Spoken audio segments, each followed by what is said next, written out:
We live? I take it we are live. Just put this first of all on silent. Right, I'm not sure if we are live yet. Let me just log in, share that.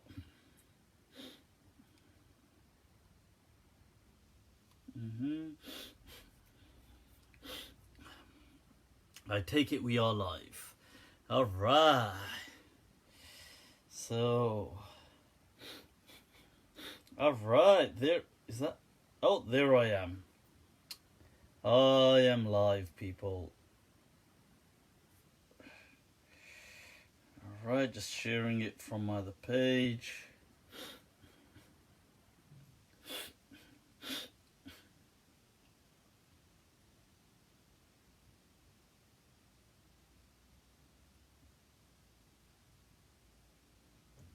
Almost done. Where is that? Oh, man.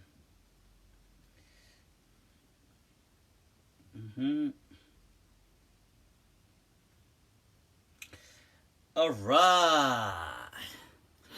So, إن الحمد لله وكفاه والصلاة والسلام على رسوله المصطفى وعلى عباده الذين ارتضى ومن بهداهم اهتدى وبآثار أهل المدينة اقتفى وبعد فالسلام الله على القوم أهلا وسهلا بكم ومرحبا Juan Layth, bienvenidos a todos, Khushamadid, Pakhair Ragle, and Swagatam people, Swagatam. So, it is indeed. God, every time I wanna do something, you know, I've had some from friends some complaints about my timing. So, not as in my punctuality, that is a standard. That's just only to complain about. But I mean, from some friends about starting early, as in much earlier. So I am hoping, not as in today. Today was hardly much earlier, but I am hoping to maybe resume from 9:30 p.m. See how that goes from next week. Well, people, what is going on? What is going on? All right. I'm gonna bring up some of these questions that people have already submitted. La ba's alik. All right, please write and drink. Please write and drink. Please. No, this one no es posible. संभव ही नहीं है संभव. Mufti Sahib, I am here. Nima Karimi. Well, ahlan wa sahlan bik, Nima ji, ahlan wa sahlan. Jawed wa bi athari ahl al-Madinah iqtafa. Alright, that's the way, man.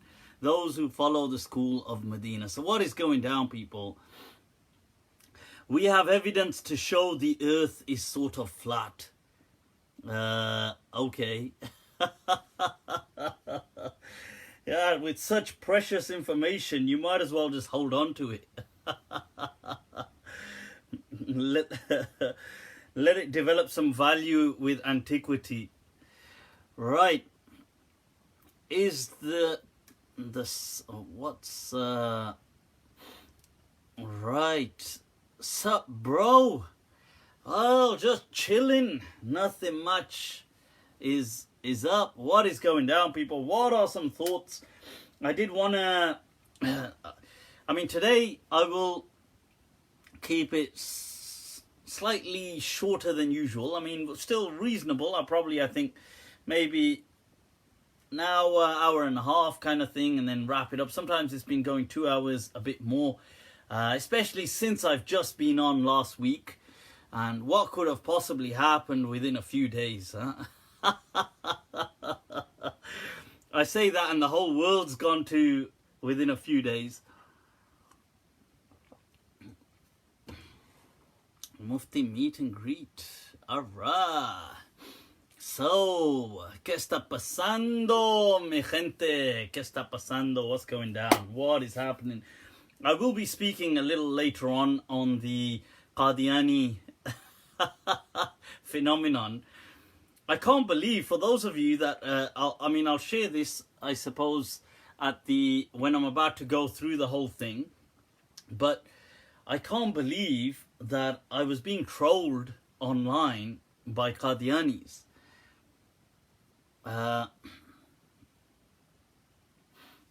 Avais Zahid, is it permissible for me to marry a non-Muslim Catholic? Astaghfirullah.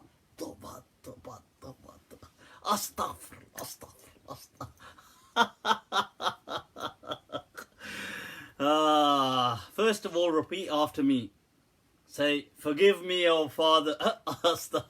Alright, it's Monday. Monday we're Muslims. So, somebody's trying to have some hanky-panky, Sid G, you doing it. Ahlan wa sahlan. Sid is in the house, people. Sid is in the house. Mu'adh, what's going on? For some reason, the writing is slightly, I don't know, it's smaller than usual, so I don't know how that's, so I'm having to really kind of zoom in here visually. Which Rian Hussein, alright, yes people, alright, so people, guess who I bumped into recently, just over the weekend. So at the local, where it goes down in the rock, of course, at the local petrol station. So I bumped into a few lads. Amongst them is Bro Hajji. Alright. So there was Rian, I'm trying to remember the names. I think Cam, Khurram, Bro Hajji. And I have to say, awesome people. I mean, in person, meeting, and for the first time, meeting some people. And I was quite, taken aback by the fact that, such people, so chilled out, good sense of humor. And it's interesting because online I've seen some of Bro Hajji's clips and the debates, and I'm not really down with that whole Hyde Park kind of shouting, debating culture, and so that's what I've seen. But in person, awesome. I mean, as in the chat we did have and the joke, brief, those whatever, a bit of banter, jokes, laugh. It was really down to earth. So I am looking forward to meeting them guys again. And I was, the thing I was taken aback by is the difference in from what I would have expected, having seen a few videos. I would have thought maybe, I don't know, that kind of culture has a very uptight person, but very chilled out. And I would wish that such people are more chilled out on their videos. So when they make these debates or discussions, they should be more kind of, I think, how they are in real life. Like chill, joking, things like that. I think, anyway, I mean, that's my opinion. I think it's much more welcoming, much more pleasant to kind of see that side of people. Yeah, I'm not interested in the Hyde Park thing, but I'm just saying people that do that, and in this case, Bro Hajji. So, no, I'm not going... I think you guys have totally misheard me. I never said I'm going there. I said I bumped into Bro Hajji, who I often see in those clips, the Hyde Park clips. Right. So, do you think Hadith absolutism makes our religion look somewhat stupid? Are there any Wahhabi jinns? Yeah, there's Wahhabi jinns. So, Hadith absolutism is really a huge problem for this day and age. It's like a kind of, it's a way of looking at things, approaching religion. So it's more than just Hadith, although really Hadith is at the crux of it. And it's this kind of, it's a dogmatic approach to Hadith as opposed to a kind of relativist approach. So if you had a hadith relativism, what I call hadith relativism would be where people, they take everything into context, the way Imam Malik did, the way Imam Abu Hanifa did, but to kind of see each hadith as dogma that everything must be bent around the hadith, whilst knowing that that really a lot of hadith that reach us, we have to be wary about their authenticity. And then on top of that, we know that the vast majority of hadith that do reach us, they come to us with paraphrased in accordance with the understanding of the narrators. And the narrators, when they've been paraphrasing things, they've been putting them in according to their meaning. And I'll give you a good example of this. There is a hadith where Ibn Umar radiallahu an, and I'll go through this in much more detail in the future with many more examples, but there's a hadith of Ibn Umar radiallahu an, who's talking about these kind of vessels that the Prophet allegedly forbade drinking from, and they were made out of sometimes like palm tree kind of material, or sometimes certain vegetables and fruits were used in the making of certain kind of vessels that people used to drink alcohol in, and it would help bring out a certain flavor to the drink. So these containers or vessels were called like hantam, and it's got there's a few popular ones. But in a hadith, the Prophet Ibn Umar says that the Prophet naha.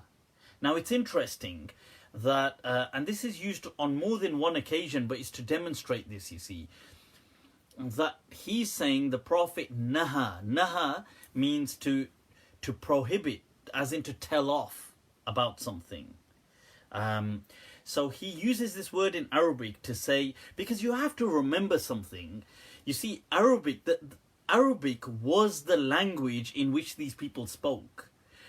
Now, before legalese, like Islamic legal language emerged, these words carried normal meanings to these people. They didn't all carry kind of legal meanings. Legal meanings emerged later on down as Islam kind of developed. So in this particular hadith, Ibn Umar is telling them naha Rasulullah an shay'in ma, like you see, now this is it. Naha means to tell off about, as in don't do, told to abstain from. So the person then reiterates what he said as harrama Rasulullah sallallahu alaihi wasallam this thing, and he's telling somebody else that the Prophet made that haram, like and so Ibn Umar rebukes the person and says, did he tell you that specifically? And the person says, no. He says, no, but you just said a moment ago, naha. Now, naha means to tell somebody to abstain from. And it is often used to mean something is prohibited. But here, Ibn Umar then says to him, but I never said it's haram. I never said the Prophet said it was haram. I just said the Prophet said to abstain. Now that's really interesting. Why is this interesting?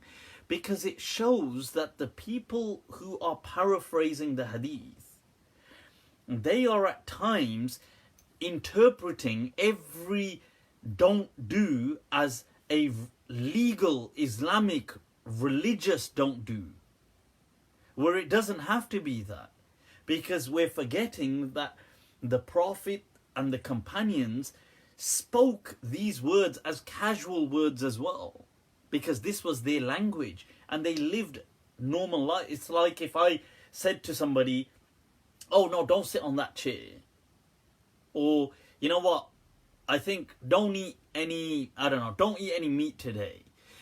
Does that mean I'm speaking from a religious perspective?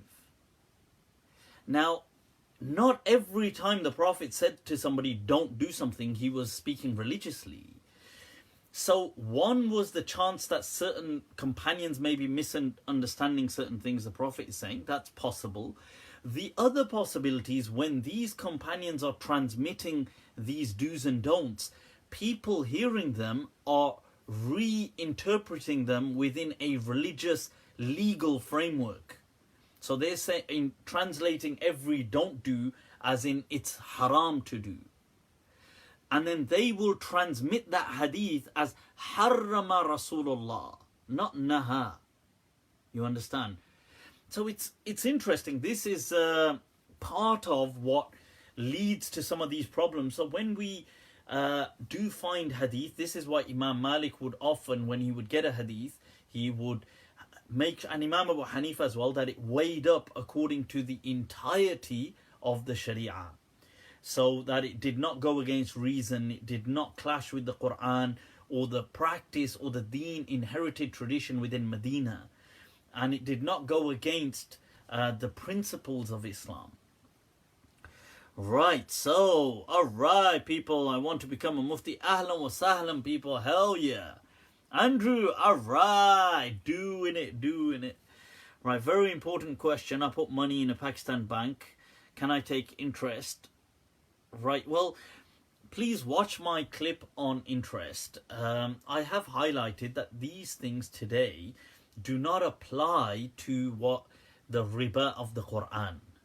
The riba mentioned in the Quran is referring to kind of like an extortionate loan shark kind of culture.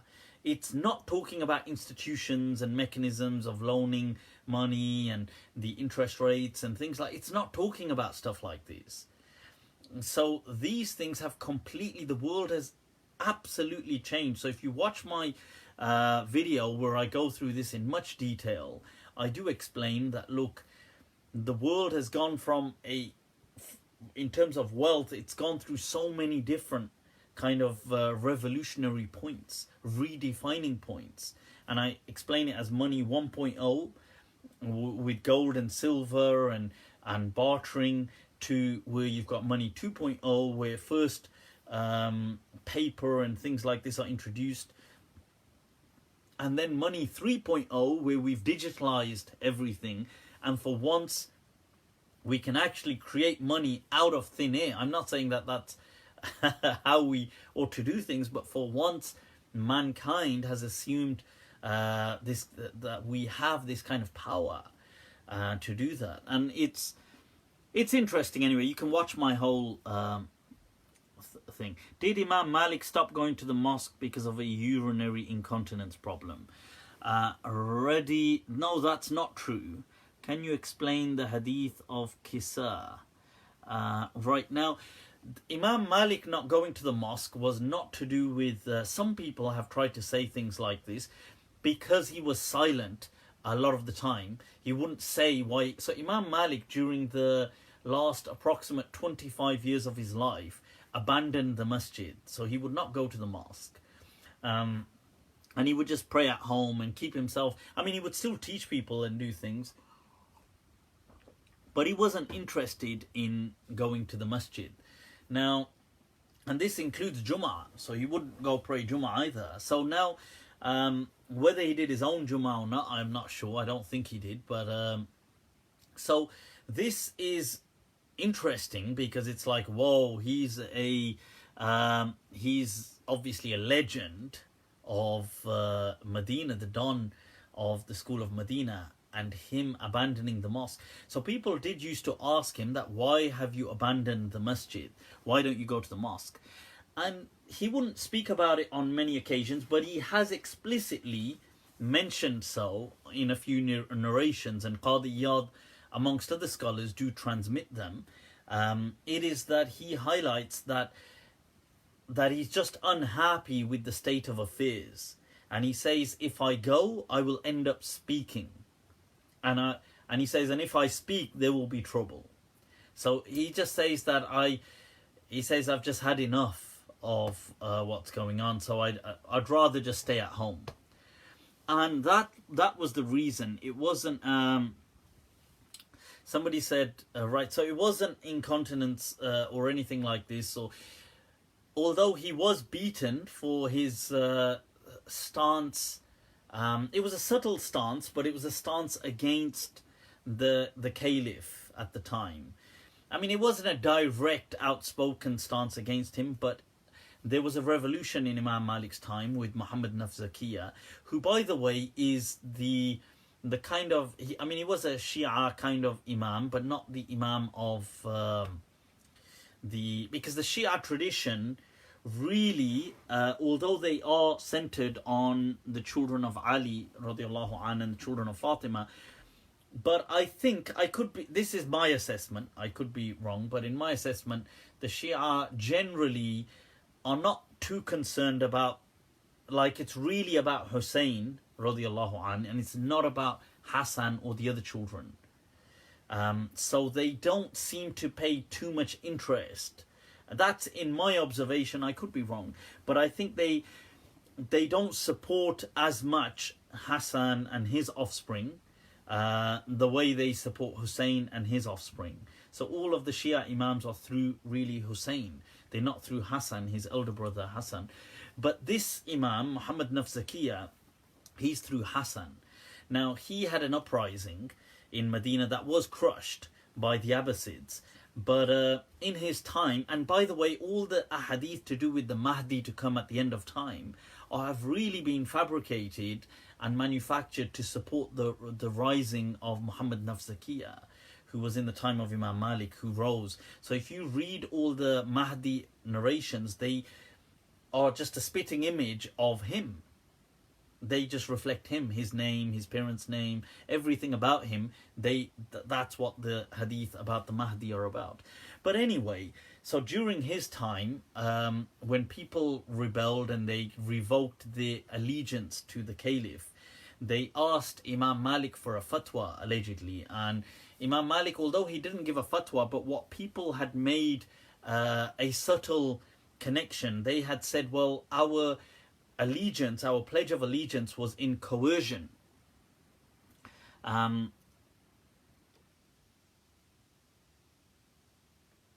What's the question? Right, okay. So I'll just get to that question on the gender segregation. But so Imam Malik, as I was saying, that in his time he'd given the ruling that if any man is coerced into divorcing his wife, that divorce is then invalid. Now this is a transmission from Ibn Abbas radiallahu an, and Imam Malik popularly narrates it that talaqul mukrah laysa bi talaq. Now I feel that there were many things in what Imam Malik was doing there. One was that he was giving people a kind of allowing them to join the dots in saying, well, if a coerced divorce doesn't work, then a coerced pledge of allegiance shouldn't work either, shouldn't be. So this was one thing. The other thing is, this is why I believe Imam Malik is transmitting it through Ibn Abbas, because the rulers at the time are Abbasids. They are the offspring of Ibn Abbas. And so they can't really say much about it, because it's who they claim their legacy from. So I think there was a lot of things going on at the time. Imam Malik was asked to stop narrating that hadith, which he refused to do, and then he was beaten up for that by the governor, by the kind of state. It wasn't a police system, obviously they didn't have police back then, but by the authorities. And so they had Imam Malik kind of beaten up for that. Right, okay. So coming to this gender segregation. Gender segregation is really an innovation in Islam. Okay. There is no such thing as gender segregation the way it is believed today. Let me just clarify what I'm saying. Now, Islam promoted modesty. Now, one could argue that there is some basis of some level of kind of parameters that Islam has taught. And that is true. It has. So, for example, when men and women would pray in the masjid, the women would make their rows, the men would make their rows, the women rows would be behind the men's rows. So one could argue that was a level of parameter that was being placed, and that is true, that these kind of things did happen like that. Otherwise, generally speaking, there was no segregated space. That's what I mean by segregation. I don't mean, so let's say if people had to line up and men stood on this side and women stood on this side, that kind of, if you want if you want to call that segregation, I wouldn't personally be calling that segregation, because that's not what people generally understand by. But if that's what you mean, then yes, that did occur. Things like that, like when people had to line up or do things, men may have stood on one side, women on one side, that kind of stuff, but no space segregation. So the space was always shared between the genders. So let's say we're in this room now. If men and women would be here in this room, it wouldn't be like, okay, this room is for men, that room is for women. It wouldn't be like that.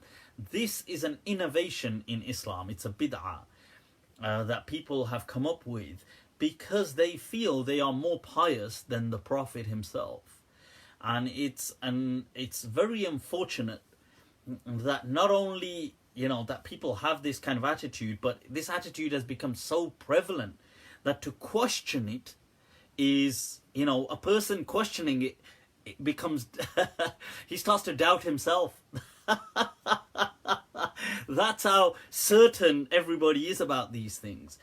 So in the Prophet's time, from the holiest of sites, think about it, the holiest of sites was the Kaaba and the Prophet's Mosque. Now, according to the Maliki, the Prophet's Mosque is above the Kaaba, according to the School of Madinah, but nevertheless, whichever one you go with, both of these are considered deemed the holiest of sites within Islam. Now, both of these sites had shared space. There were no barriers, there were no curtains. It really is not rocket science, and I find it insulting to assume that this is something that the Prophet could not think of. I find it an insult, an indirect attack, and maybe a naive belittlement of our Prophet, to assume that our Prophet could not think of, like he didn't know, oh, I know I could put a barrier in front here. Like this couldn't occur to him. This needed more genius to be born yet, in the latter generations. That is stupid. I think it's an insult and an affront to our religion and faith. To say the other thing is to say, well, in the Prophet's time. So this is one level of argument. The other argument is, in the Prophet's time, everybody was so pious and they were like angels. That, once again, is just not true. Nobody claimed that. The Prophet never claimed that about his time. You have to remember, in his time you had all these treacherous people amongst the Muslims. You had hypocrites, you had traitors, you had people that were planning with the neighboring tribes to butcher the people. There was a lot going on. These people were not like some kind of, that the city was not a city of angels per se. They were normal people. They had some really amazing people, amazing companions amongst the Prophet. And you had amongst his people around the Prophet, you had hypocrites around the Prophet as well, who were planning to assassinate the Prophet. You had people who were planning on attacking the Prophet. So a lot was going. It wasn't just like, there's only good people around the Prophet. The Prophet himself said, you had all these munafiqeen and things like this. Nevertheless, so this argument that there were only pious people around in the Prophet's time just is not true by any standard. The sub-argument to this is that the even though they weren't that pious, some people amongst them, but the level of al-wazi'ud dini, which they might say in Arabic, is like the kind of the social the kind of social consciousness to which serves as a kind of a detriment, a kind of like a preventative measure, like the atmosphere. What I'm trying to say, al-wazi'ud-din, is like the religious atmosphere is such that even if you wanted to do it, but the atmosphere doesn't really allow it. This is nonsense as well, because how do we know this? Because people did have sexual intercourse, they did have zina during the Prophet's time. People even came to the Prophet and confessed about committing zina. There's a man who came to the Prophet and said, well, this woman came selling things to my house, I called her in and I groped her sexually and we did this and that. And so these things were happening in the Prophet's time. It's not that these things weren't happening. So that argument has to be put to rest as well. And the other argument is that, as things got worse, the companions then, or people after the Prophet, had the religious ingenuity to bring up these rulings. So the Prophet's wives said, or other people said, look, times have got worse now. The truth is that in some way, yes, one could argue that obviously from a barakah perspective, from a blessing, that obviously the Prophet was no longer amongst them. From an Islamic perspective, you could feel that, we've distanced. But from a moral, objective perspective, the truth is people have always pretty much been the same. They've never really just, people before Islam came were horrific. They were doing things like burying their daughters alive, وَإِذَا الْمَوْءُودَةُ سُئِلَتْ, that when the buried girl is asked بِأَيِّ ذَنْبٍ قُتِلَتْ in the Quran, that over what sin were you murdered? This was the kind of the mujtama', the society in which the Quran and Islam came. So it's not true. And then I feel that this is to show that the Prophet couldn't tell. This, by saying this, we're assuming that, the Prophet couldn't tell that, by the way, when things get worse, start building barriers in mosques. So I disagree with all of those things. I think they're all insulting, even though the people saying them are not intending to insult our Prophet, but I think they are inadvertently insulting the Prophet. They're insulting his intelligence, they're insulting his message. So no, there should be no such thing really as barriers in any place to segregate the genders. As to just a general natural separation within a space, then that's fine. I mean, there's no harm in that if that's what people mean by segregation, as in, like I said, if people were to line up and men lined up on this side and women on that side, that kind of thing is not a problem. But to put barriers. The other thing I wanted to say is that in the Prophet's time, there's actually a hadith. And a lot of people are neglectful of this hadith. The hadith in which the Prophet encourages, for example, he encourages there to be like a bit of space between the men and women's rows. As in the men's rows that they end here, let there be like a gap of one row or if not a bit more, and then the women's row. And why does he say this? Because in the hadith, because men, what they would wear, you see, back then, men would wear, they would have these kind of like shirt versions of a shirt, and they would wear an izar. An izar is like a what we call in Urdu like a dhoti. Okay, so it's a sarong kind of thing, like a lungi, a bit like a lungi, except a lungi a lungi is just, something all sewn together, stitched together, so you kind of step into it. But a sarong, like an open sarong that you kind of wrap around, this is in Arabic is called an izar, okay, like a dhoti. This is what the Arabs would wear. Now that, as you can imagine, a sarong is actually wrapped tight around the waist area naturally. Otherwise it'd be a bit useless. Right, so the thing is that when they would go into sujood, because of it being so tight into and remember, many men would not have anything to wear on top, or that was their culture as well. So many men would just be bare-chested, things like this. So they would just have a kind of sarong on. Now, when they were in sujood, some of the women, they've said that, oh, we could see the very clearly, ostensibly, the outline of the genitals, okay, and the testicles and things like this. So they could see that quite the. I don't need to go into graphic contours.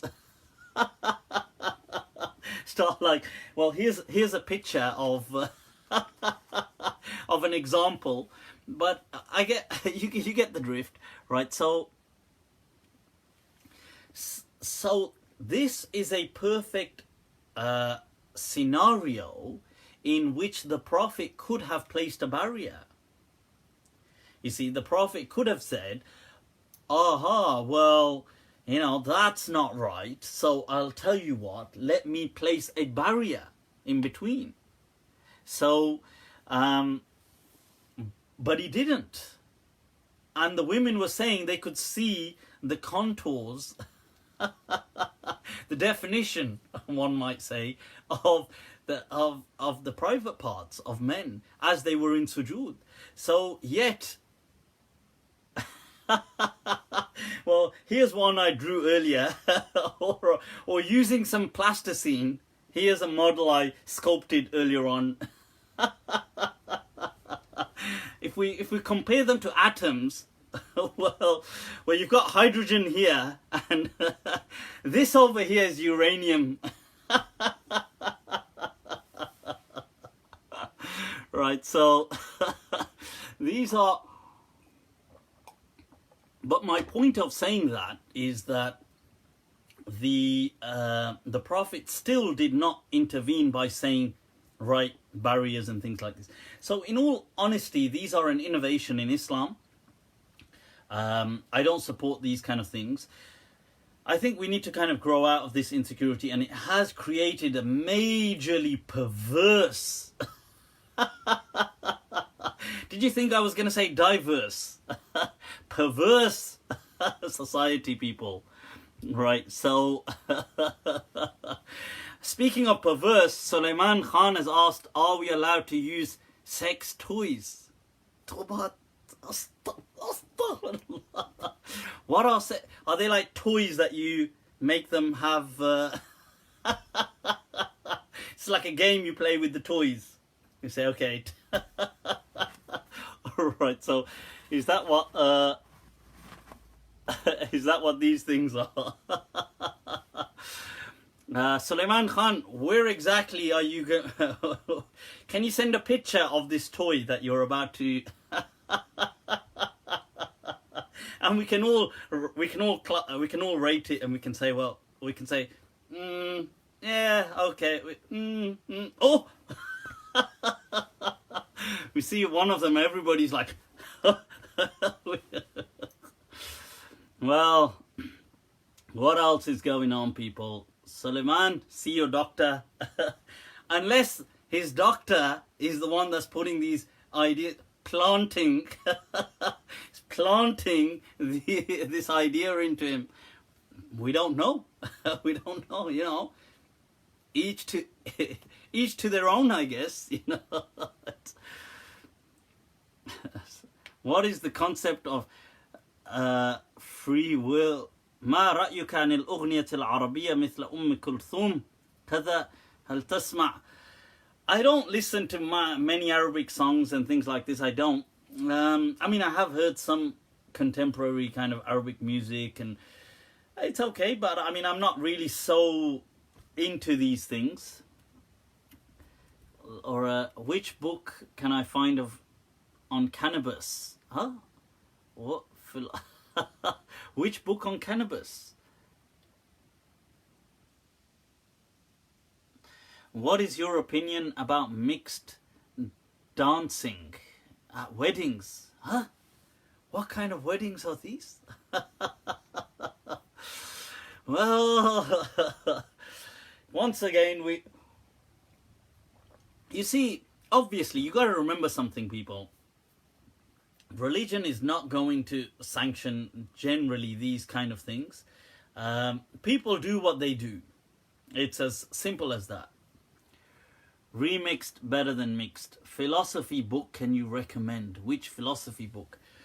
Right, there's so many really in philosophy. You know, there was a book that I read a while back. It was more about kind of speaking about the debates within philosophy as opposed to a particular philosopher's books. So it was going over the whole kind of tradition. And it was called Does the Center Hold? It was actually a very good book. I was very impressed with it at the time. It has been many years since I read it. So, but I mean, I'm just trying to. Is that what you mean, or do you mean the classics? I mean, the classics. There's so many things, and I don't know whether they're really interesting to read, or is it just more interesting to learn what they've said and taught, because the books can be quite long-winded at times. Yeah, Does the Center Hold? I think that's what it was called.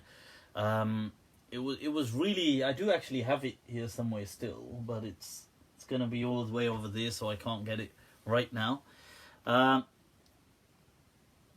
was actually, I'll tell you another one. There was some there was a humorous series. I really enjoyed them. They were some brief books, and they had slightly lengthier ones as well. There was a duo, these two professors that were, I think, retired professors, but they had one that was called it was called Plato and a Platypus Walk into a Bar. They were learning philosophy through jokes. It was really good, actually. I enjoyed it. They had a whole series. They had Plato and a Platypus Walk into a Bar. They had Aristotle and an Advark go somewhere. I forgot now where. And they had, but I've got them all. I've got the whole series somewhere. They're just small books, but then they've got other ones as well, like Travels with Epicurus. That was actually an interesting one. I did enjoy that as well. It's by the same author. I think is his name. Is it David Klein or something like that? But they were interesting. Does Islam allow women? Yes, that's the book. Does the Center Hold an Introduction to Western Philosophy? An amazing book. Right. Does Islam really disallow women to lead Salah? Uthman Ali Khan. Allah. Huh? Any? Right. So.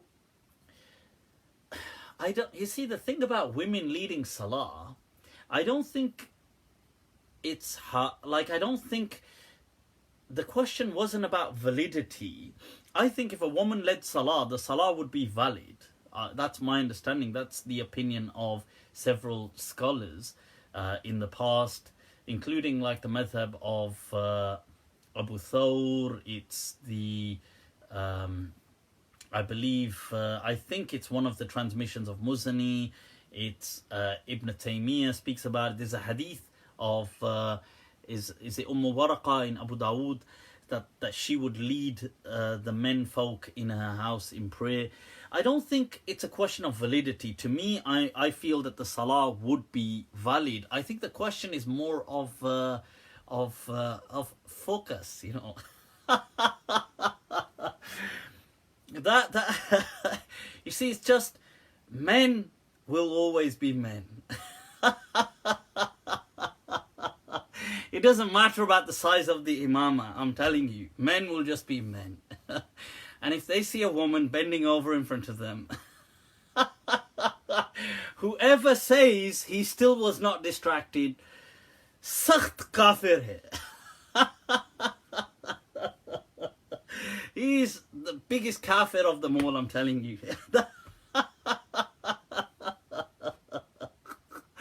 Because that's just the way men are biologically wired, you see.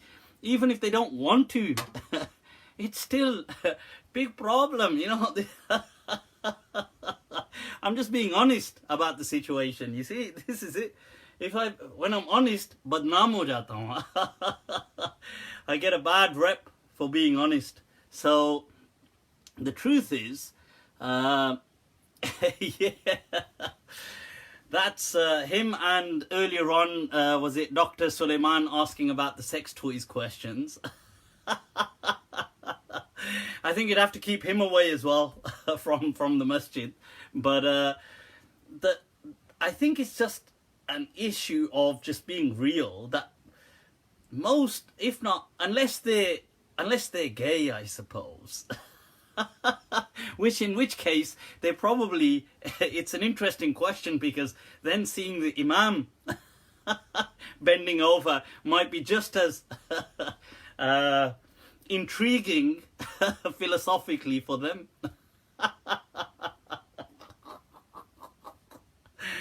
So, you know, you have the what's that? You have this joke that this person, he went to the masjid. I think I may have shared it before. And he said to the person, I don't know how to pray. And the guy said, look, don't worry. He said, just copy me. And he said, yeah, but what if I do something wrong? He said, look, if you do something wrong, I'll nudge you. So you just correct it. So he's like, okay then. So he's praying behind the Imam Sahib. So the Imam Sahib's praying. So the Imam Sahib goes into ruku and he gets up. And Bichara has like a wedgie. His shalwar and kameez are kind of like, they're stuck in between the tectonic plates. Bichara, this is a phenomenon in many masjids, unfortunately. I think the imams don't wear any boxer shorts or anything. So so this guy thinks, oh that's bloody embarrassing, isn't it? Imam Sahib's, you know, it's obviously the tectonic plates are at play here. So so he decides to help him, and he pulls out his kameez and his kind of shalwar and kameez, because they're stuck. So the guy next to him then realizes, oh, what has he done? So he quickly nudges him like, what the hell are you doing? So he thinks, oh, I made a mistake. So he puts them back in.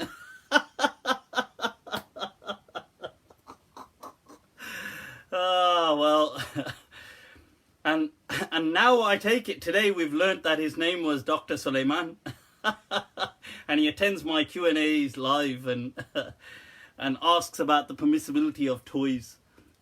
Right, so, yeah, so as I was saying, so I don't think the issue about women leading Salah is one of validity, according to me and many of these scholars. Some scholars may say that. I think they're mistaken and wrong. But I think the issue is more of it's just, you know, you have to behave, you know, as, unfortunately, people will say, yeah, but men should be trusted. I mean, they should be trusted, of course. But hey, I'm just being honest, transparent, that's all. Right. Frowdy Frubbery, can I join you? So what else is going on? What are some of these questions, people? Can you be Muslim if you follow Islam as a precautionary measure solely for not entering hell? Insurance policy, I like it. God, but I took out an insurance policy. What are you doing? Nice fire over there. It's but I'm already quite warm. I like the temperature as it is. I'll just stay here. But you see, a very good book on Sadra by Kamal. Okay, I'm not sure what Sadra by Kamal. Right, the question, I've been asked this before, and just to merge it into another question, people, and that was about agnosticism. Can a person be a Muslim if he's an agnostic, like if he's not sure about the faith and things like that, as in he's not certain? The answer is yes, he can, or she can. You can be agnostic and, you know, be Muslim. And in all honesty, that's probably a great... I think, if we're going to be honest here, I think mankind, generally speaking, are all, to a great degree, on... Like, agnosticism is like a spectrum. And I would say most of humanity is on that. Because the opposite would be to assume certainty. And human beings never have certainty. I mean, there may be the odd individuals who feel that they have certainty, but I would say most people either don't think about things, they just don't, like the faith, they just don't think about it. So it doesn't really play on their mind. Or, if they do think about it, they'll just, they'll kind of just believe enough. Like they will believe in something, and then they will accept the faith they're born on, and then they will just have that strong connection to it and commitment to it, or some commitment to it, and that's it. But it's not, I would say that the vast majority of humanity does not have any kind of certainty. But there's nothing wrong with that. I don't feel there's anything wrong with that. I feel that, there's a hadith that the Prophet in Sahih Muslim, he said, وَنَحْنُ أَوْلَى بِالشَّكِّ. We as an ummah are more deserving of doubt. Like, it's not, and he was referencing it to Abraham. But the point here is that, you see, we shouldn't freak out about doubt. Doubt is what leads people to faith. You have to be able to doubt certain things, to question. It is a journey. And so I know in the past some people, I think Asrar, Rashid in his, if you haven't watched my review, by the way, it should be up on YouTube soon, of Asrar Rashid and the Rashidiyah. But I watched, I hadn't seen, after his debate, he kind of stayed behind or came back and did another 20 minutes or so of a speech. So I hadn't seen that, and I just watched it, or watched about half of it this weekend. And I saw that, mashallah, he speaks about me again. Asrar ji. Why don't we just be friends? Friend. He really speaks about me so often, subhanAllah. But nevertheless, here he speaks about the Deobandis becoming extremists, takfiri. And he says that they are, like he's speaking about that Usman. And by the way, I've heard Usman wrote something against me, I think. Saying that, don't try to suck up, or I hear that the Abu Layth or whatever, is trying to suck up to us or to me, or well, I mean, he doesn't have a Facebook page, so there was another Maulana by the name of Abdul Halim who had shared this, and some people tagged me into it. Now, I read that and I thought, I don't know what stuff it is that you're smoking. But chalo, you should share it. Because if you think because there were 2 points, and just very briefly on that if you saw my centenary, my 100th kind of show, in that I was very clearly ridiculing this whole Deobandi thing, and this debating culture, and this outlook that they have, and the shaving the tash, and this kind of approach of that really I feel doesn't have a place here. Definitely, I don't even think it has a place anymore in Pakistan, but definitely doesn't have a place in the Western world. And the English is so terrible. Oh my God, I can't believe how poor the English is of some, I don't get it. Like, I don't know what's going on in Bury or wherever it is, these places that they're studying, these people, but it's horrendous. They were referring to Asrar as having posh English. Even Asrar must have got confused that, whoa, okay, so I've got posh English. But yeah, so, and the second point that in that article or whatever by allegedly by Usman was, he said that anybody who denies the second coming of Jesus is a kafir, according to us. Okay, according to you. He said, according to Deobandis, well, let me just remind him, from the Deobandis, there was Maulana Ubaidullah Sindhi. Okay? He's a great, respected Deobandi alim who denied the second coming of Jesus.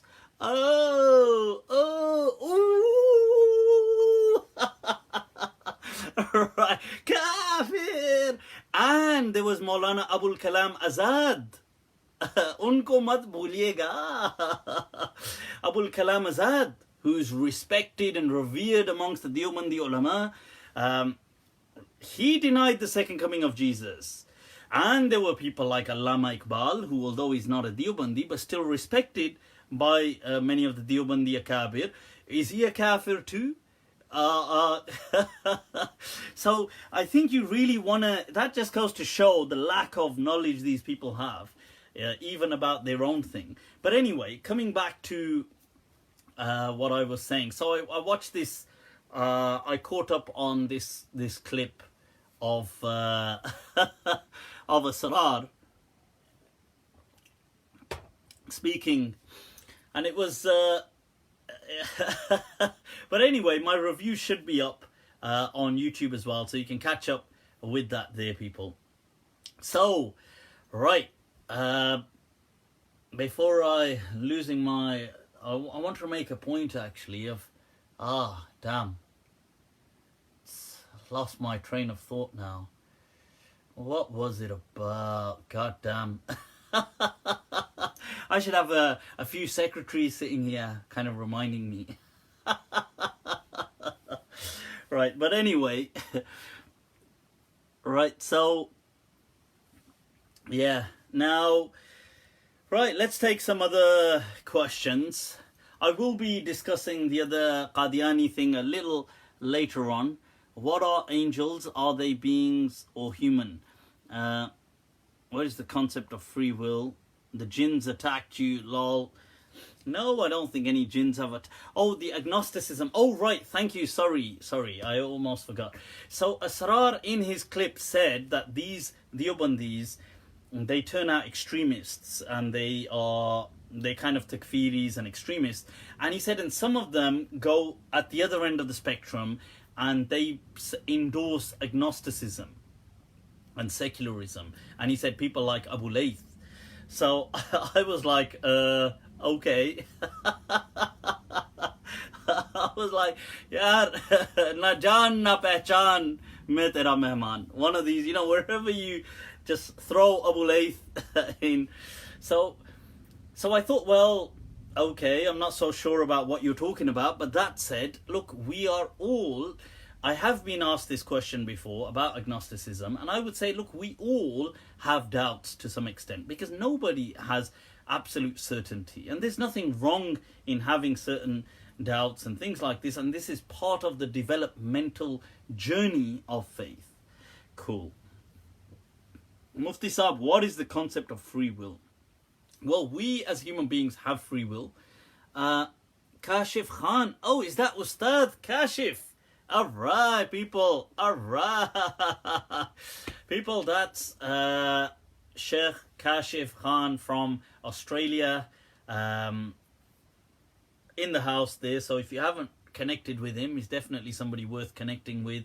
Very enlightened, and definitely helps with a lot of things online. So, yep. So if you haven't reached out to him, do that's an opportunity to do so. We don't have complete free will. Right, okay, about free will, my understanding of free will is that we have free will. Obviously, putting the parameters aside, naturally, I don't mean by that, do we have any constraints? Do we have any parameters? Of course we have parameters. Duh. That's just a dumb question. I'm not saying we are all powerful. So, of course, we have parameters, meaning that if I want to just float, I can't just float. Obviously, there's the law of gravity. There's, I'm restricted. I have parameters. I was born, I suppose I didn't will to be born. I was born, I inherited a certain amount, I inherited my circumstances, a certain amount of my circumstances. My DNA, my certain things are hardwired biologically. I get that. So, for example, I'm left-handed. Now, I am actually ambidextrous, but I learned to be ambidextrous. But I wasn't. I'm generally left-handed as a person. So now, because of that, that will naturally have certain biological impact or effects or byproducts that I haven't actually willed. They just exist. So these things we don't. So we have our constraints and parameters, and I understand that, and I understand that we have. There's a discussion amongst biologists and psychologists on free will in the sense that what are the kind of precursors, the intuitions that we get, where do we get them from? And the precursor intuitions to consciousness, where does that come from? What controls the subconscious? I understand these are very profound questions that naturally impact our free will. And constrain it. I'm not denying any of these things. I'm affirming them, these parameters. That said, when most people are speaking about free will, most people, I don't mean like when scientists or psychologists are speaking about free will, but when people, the public, are speaking about free will, they're not talking about that side of things. They're not talking about the biological kind of the genetic makeup. They're not talking about things like our predisposition to certain things. They're not talking about the subconscious mind or the DNA. They're talking about our choice to act out on certain things. So somebody commits murder. Was this destined by God, or was this an act of free will by the individual? Obviously there would be certain constraints. I'm sure there may have been an act of rage, there may have been premeditated. I'm not talking about that. I mean, was this, most people that have this debate about free will, they are dividing it into two camps. Either it's all being done by God, or it's being done by humans. Now I would say very clearly that Allah has given human beings free will. So we are the people who choose to do these actions. Okay, Allah is not committing them. Okay, and I feel it's an insult and an affront onto God to say God committed that murder. That is as dumb as it gets. But believe it or not, some of our great ulama, unfortunately, have said stupid things like this. And they've said these kind of things because they've forgotten, they've lost touch with the real world. And what's happened is they've become so immersed in sectarian theological turf wars that it's all about subduing the opponent, that they forget that this stuff ought to make sense as well, for God's sake. They forget all about that. And it's just about winning one over the opponent. And they've said absurd things, ridiculous things. And so a lot of people, you will find sometimes scholars saying things like, no, yes, the person is doing it, but ultimately Allah did it. You think, I'm not so sure about that, friend. Because then you're saying ultimately Allah committed the act of genocide. And Allah committed the act of, mass murder and rape and robberies and butchering, and you're attributing these things to God, and that is, as far as I'm concerned, is absurd, right? So I mean, I don't think anybody sensible would do that, but people have done that, so do be wary. Some people under sectarian kind of things in the past, they became so blinded and they just said all kinds of things. Yeah, so the Ash'ariyah sometimes on this issue seem to, it depends once again, because there's so many people who are Ash'ari and it's not a monotonous voice. But some of the Ash'ariyah have been quite absurd in their response on this matter. They have just become Jabariyah. Like they've just become people that we are forced to do everything by God, which is ridiculous. Any updates on the mut'ah? Well, I did actually, on my break, manage to read a certain amount of it. I have to get back to it. God, but since I've been back, these TV series, they're so time consuming. But some of them are so worth it.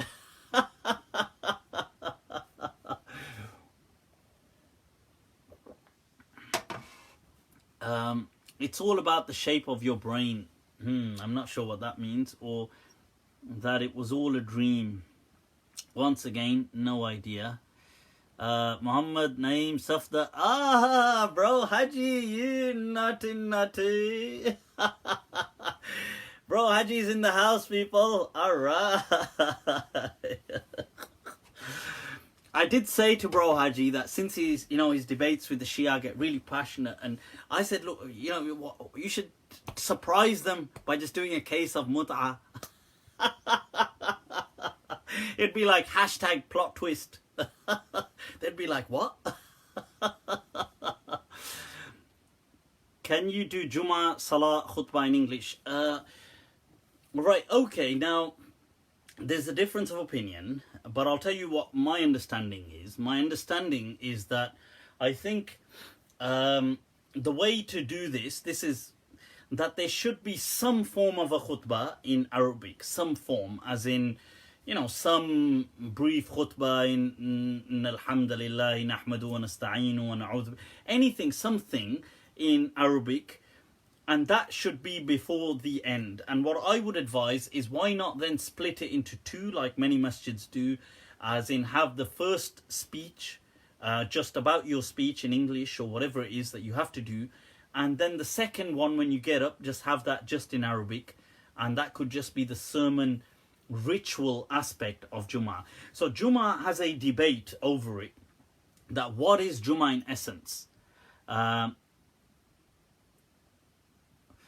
Does Mufti believe that the world is run by reptilians, like claimed by David Icke? Right, okay. Run by reptilians. Depends what you mean by that. Is the world run by reptilians? What does that exactly mean? Right, so, okay, so coming back to this issue of Jumu'ah. Jumu'ah is, the question is, it's a ritual. There's no debate on that.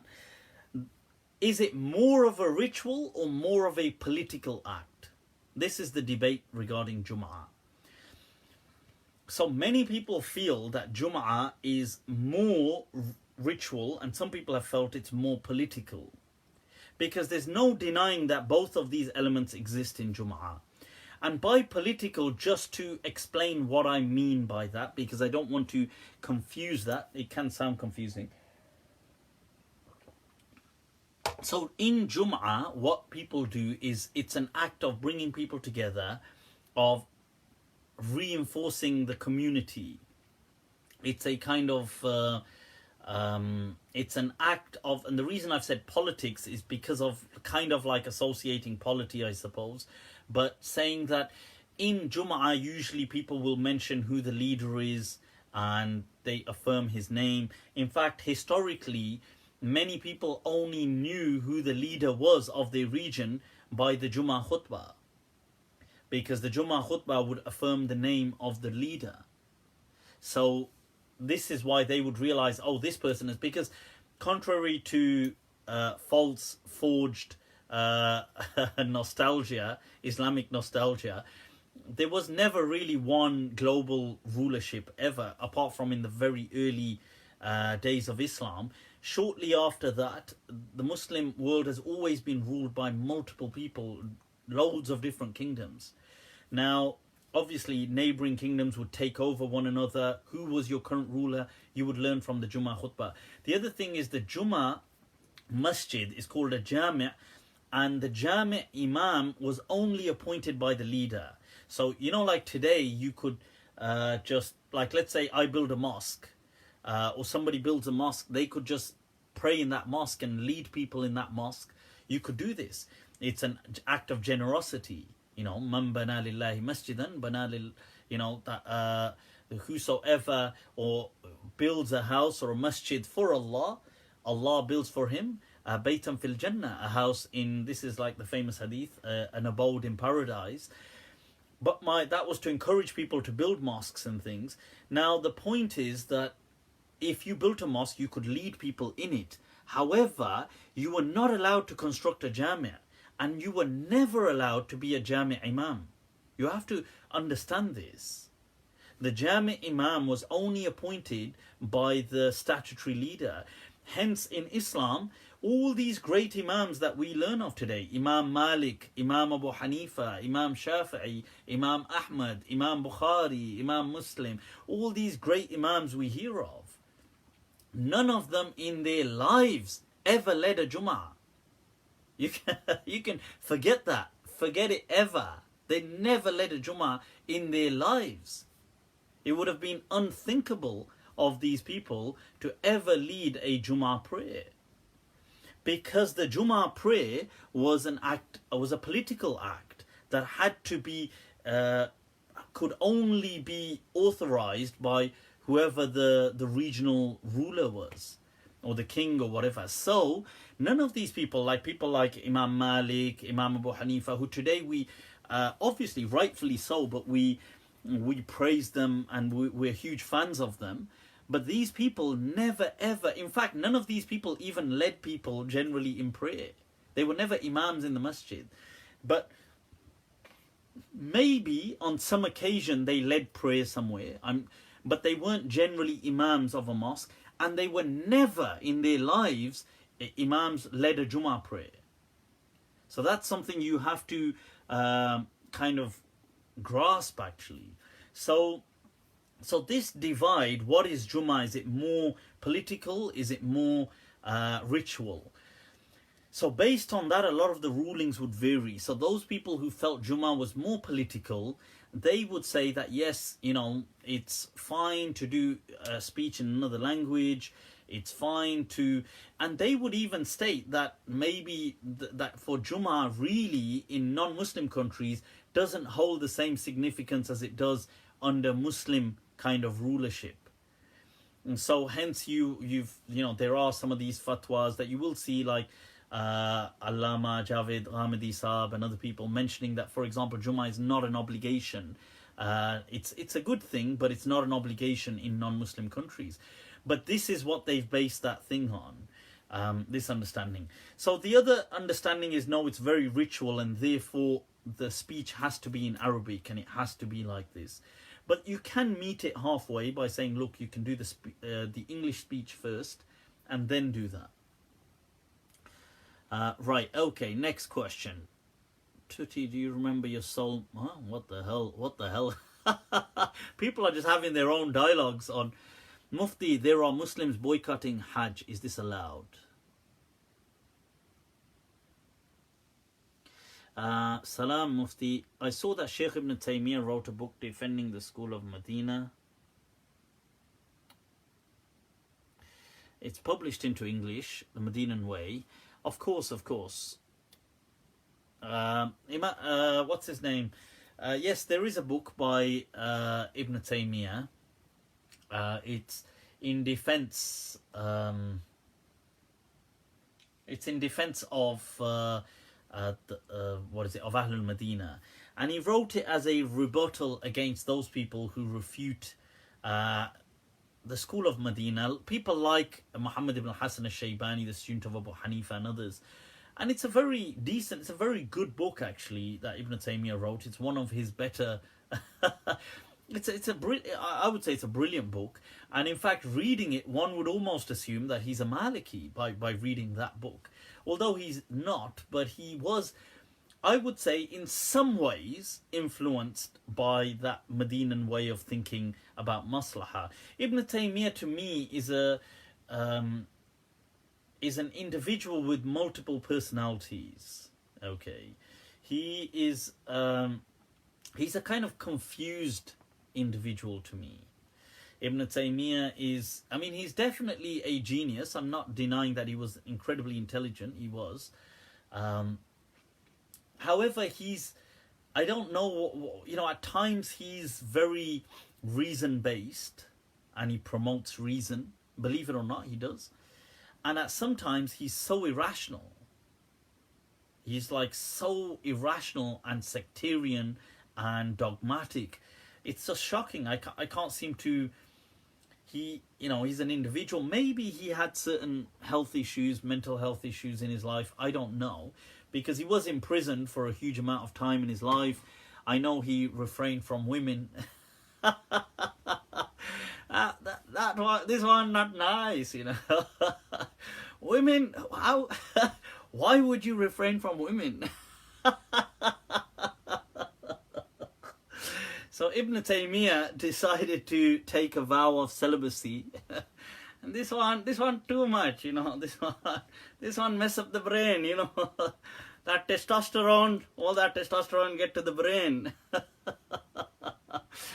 So Ibn Taymiyyah didn't get married ever. Although, to be fair, they could have been a bit naughty with some slave girls, but I don't know about that. But because of his being so outspoken the way he was, and he did rattle a lot of cages, which, to be fair, I'm not against that aspect of him being outspoken, but because he got into trouble with the authorities, the local, and he declared all majority of Muslims as deviants. So this was the problem, because the majority of Muslims were Ash'ari. So he said he was Hanbali, like anthropomorphic in Aqidah, so he believed like God had body parts and things like this. Now, this is another thing which I don't get, I'm so shocked that, and I believe I believe Ibn Taymiyyah also supported this, but I'll have to double check that. But I know that Hanbali Aqidah supports, and many of the Wahhabis who are later reincarnations of this side of Ibn Taymiyyah, they support this fact that there's a hadith. I just came across it this weekend actually, and I couldn't I couldn't stop laughing, that they believe that God rested after he made creation. He took a rest and he laid down. So God lies down and he put one leg on top of the other, you put one leg on top of the other like that. And they say that God did that and he rested. وَوَضَعُ الرِّجْلَ عَلَى الْأُخْرَى, and he put one leg on the other. And this is an act of God. So there's a hadith that no man should put one leg on the other, because only God. Acrobats kya ho raha hai yaar? What is this attribute of God that they're trying to say, like the gymnast? I mean, what is so this gymnastic attribute that they're trying to put to God, right? So, and I believe, I could be wrong, but I think Ibn Taymiyyah also may have supported that. But they generally do support this, the kind of what they call themselves athari, but that's just a euphemism. I mean, it's really just like Wahhabi in Aqidah, or it's this kind of belief. Now, you see, so Ibn Taymiyyah had different sides to him. So he had this one side which was awesome, very pro-reason, very always looking for maslahah, looking for welfare, giving fatwas according to ease. He did a lot of this, fatwas according to ease. Believe it or not, it doesn't sound like the kind of guy. But then he has this other side which is like every, deviant, kafir. God is like, made up of all these body parts and all this kind. And it's difficult to reconcile. Like, how does one person have these different kind of, I don't know, like, it just doesn't, to me, it doesn't make much sense. Maybe like being locked up in prison for like 10 years, because obviously those prisons as well, they were just like dungeons really. They weren't like, hardly getting like association time. So the point was that it's, so I don't know, but that's my thoughts on Ibn Taymiyyah. So I think it's mixed emotions towards him. Like, some side of there's some things about him I love and I support and I promote similar things, and there's some sides to him that I just totally can't fathom. What was created first, the universe or Earth? That doesn't make any sense. obviously the universe, right? Can you comment on hadith of 5 breastfeeding? What the? Live full mic. 5 breastfeeding? Feeding on 5 breasts? Toba. Ye ho kya raha hai? End of days, man. End of days. End of days. Qasm hai, man.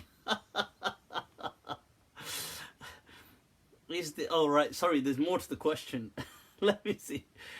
Is this done to make male-female mahram to each other as recently legislated by a sheikh at Al-Azhar Uni? The sheikh was saying go and suckle on women's to become related to them. I mean, I get the fact you become close to them. That too 5.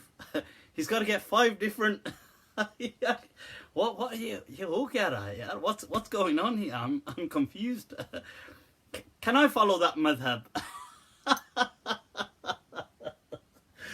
Right, the thing is, look, this is referring to, let me explain what this incident is, right? So when a person, right, in the Quran, there's a verse of the Quran, وَالْوَالِدَاتُ يُرْضِعْنَ أَوْلَادَهُنَّ حَوْلَيْنِ كَامِلَيْنِ, that mothers with their children, with their babies, okay, that they feed them, they nurse them for 2 whole years. This is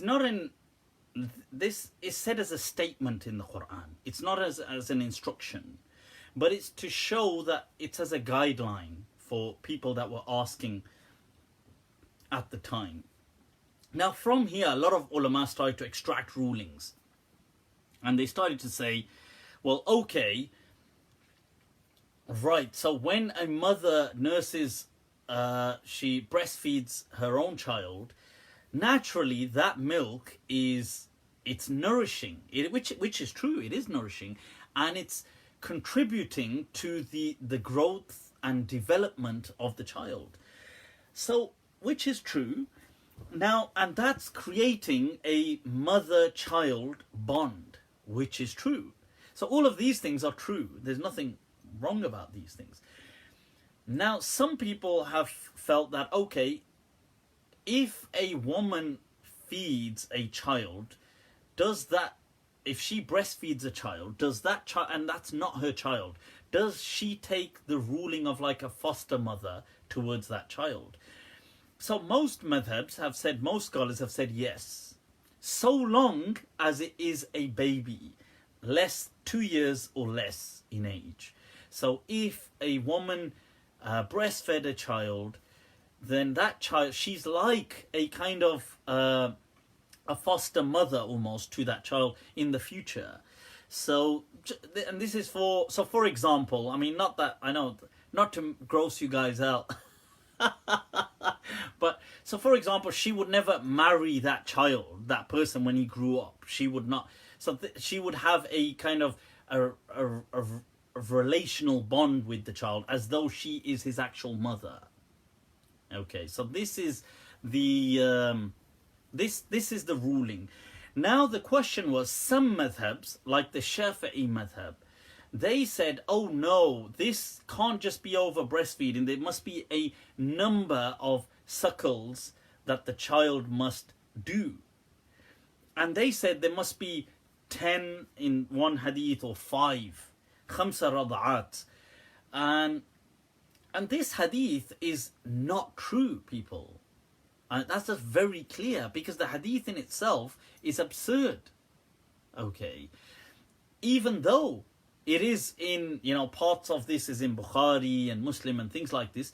But the hadith states that Aisha is allegedly saying that, oh, there used to be in the Quran a verse that read that a child, that a mother feeds her child with 10 kind of suckles, okay, 10 sucklings, ashara rad'at. But this got abrogated with another verse that said 5. And the Prophet passed away, and we used to still recite this. And in another narration, it says a goat came and ate it.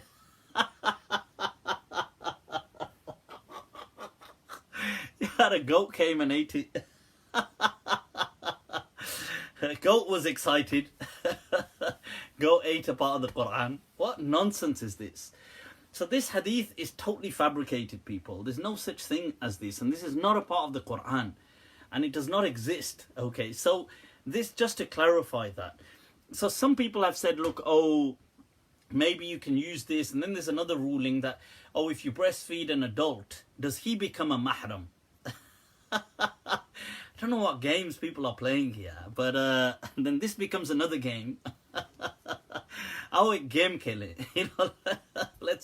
let's wanna play. So the thing is that this, and then Albani, I believe, also gave that fatwa, and other people, and I think this kind of stuff is stupid and it makes a mockery out of the religion. What I would say is that some people had said that you can use this for for fostering or adoption.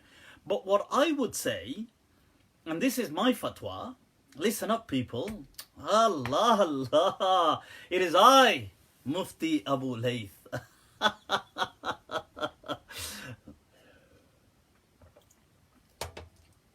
What's that? Hum jo hain, what's John Ilya hain janab, iska behad lihaz kijiyega. This is that's John Ilya saying, it is I, people, it is I. So this is my fatwa, from coming straight from yours truly, Mufti Abu Layth al-Maliki, that I believe that the process of adoption, the process in itself, should render mahramiyah.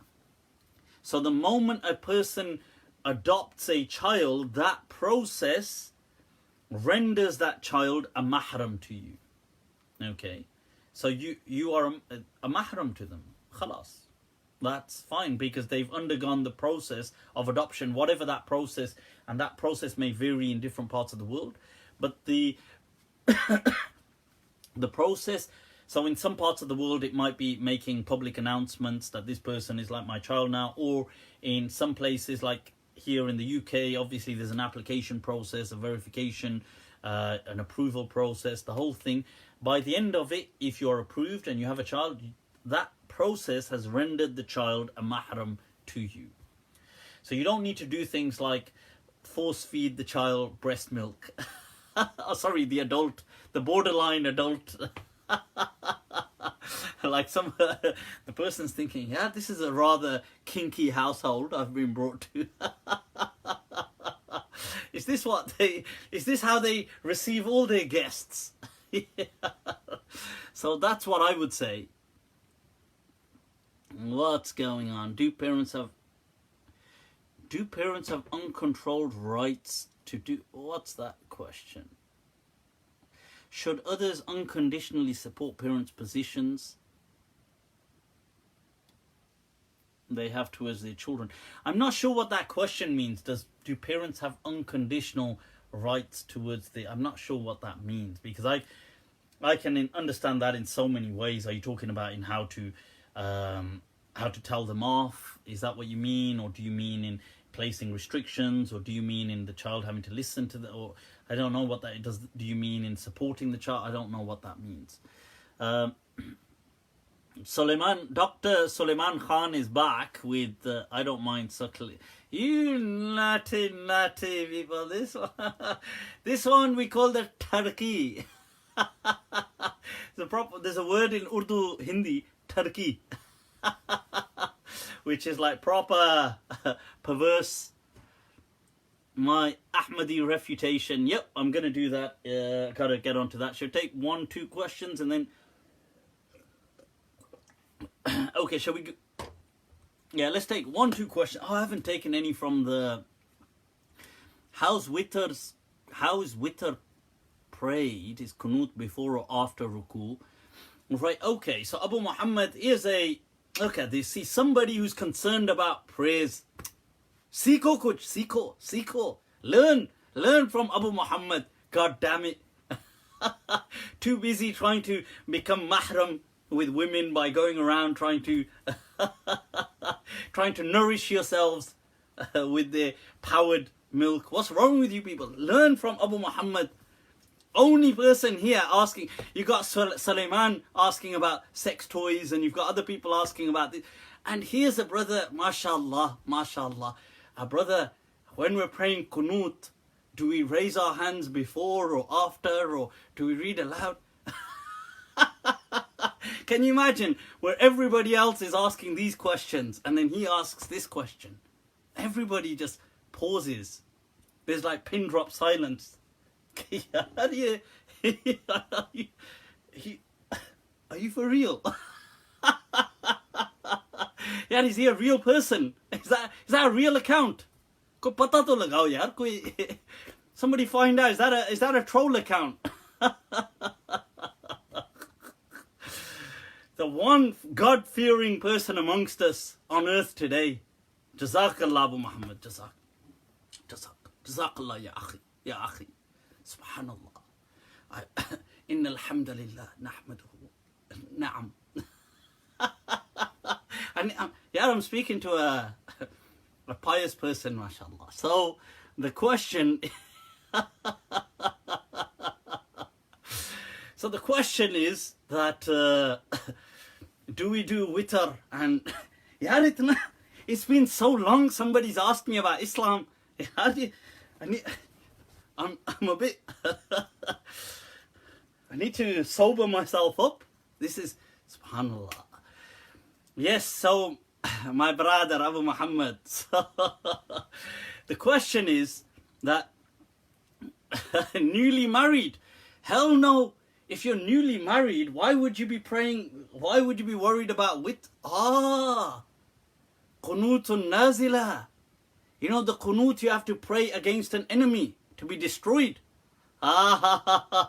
Married individual. This one married.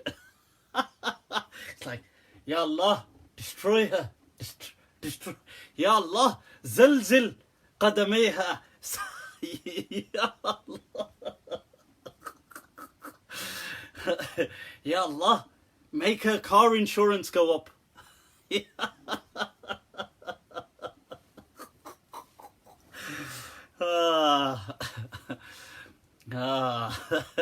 Ya Allah, make her forget the passcode to my phone. Right, so anyway, let's guys behave. Yeah, we gotta answer Abu Muhammad's question. He's sincere, nice, beautiful brother. This one. This one beautiful brother, you know, beautiful Islamic brother, you know, this one. So Qunoot in Salah.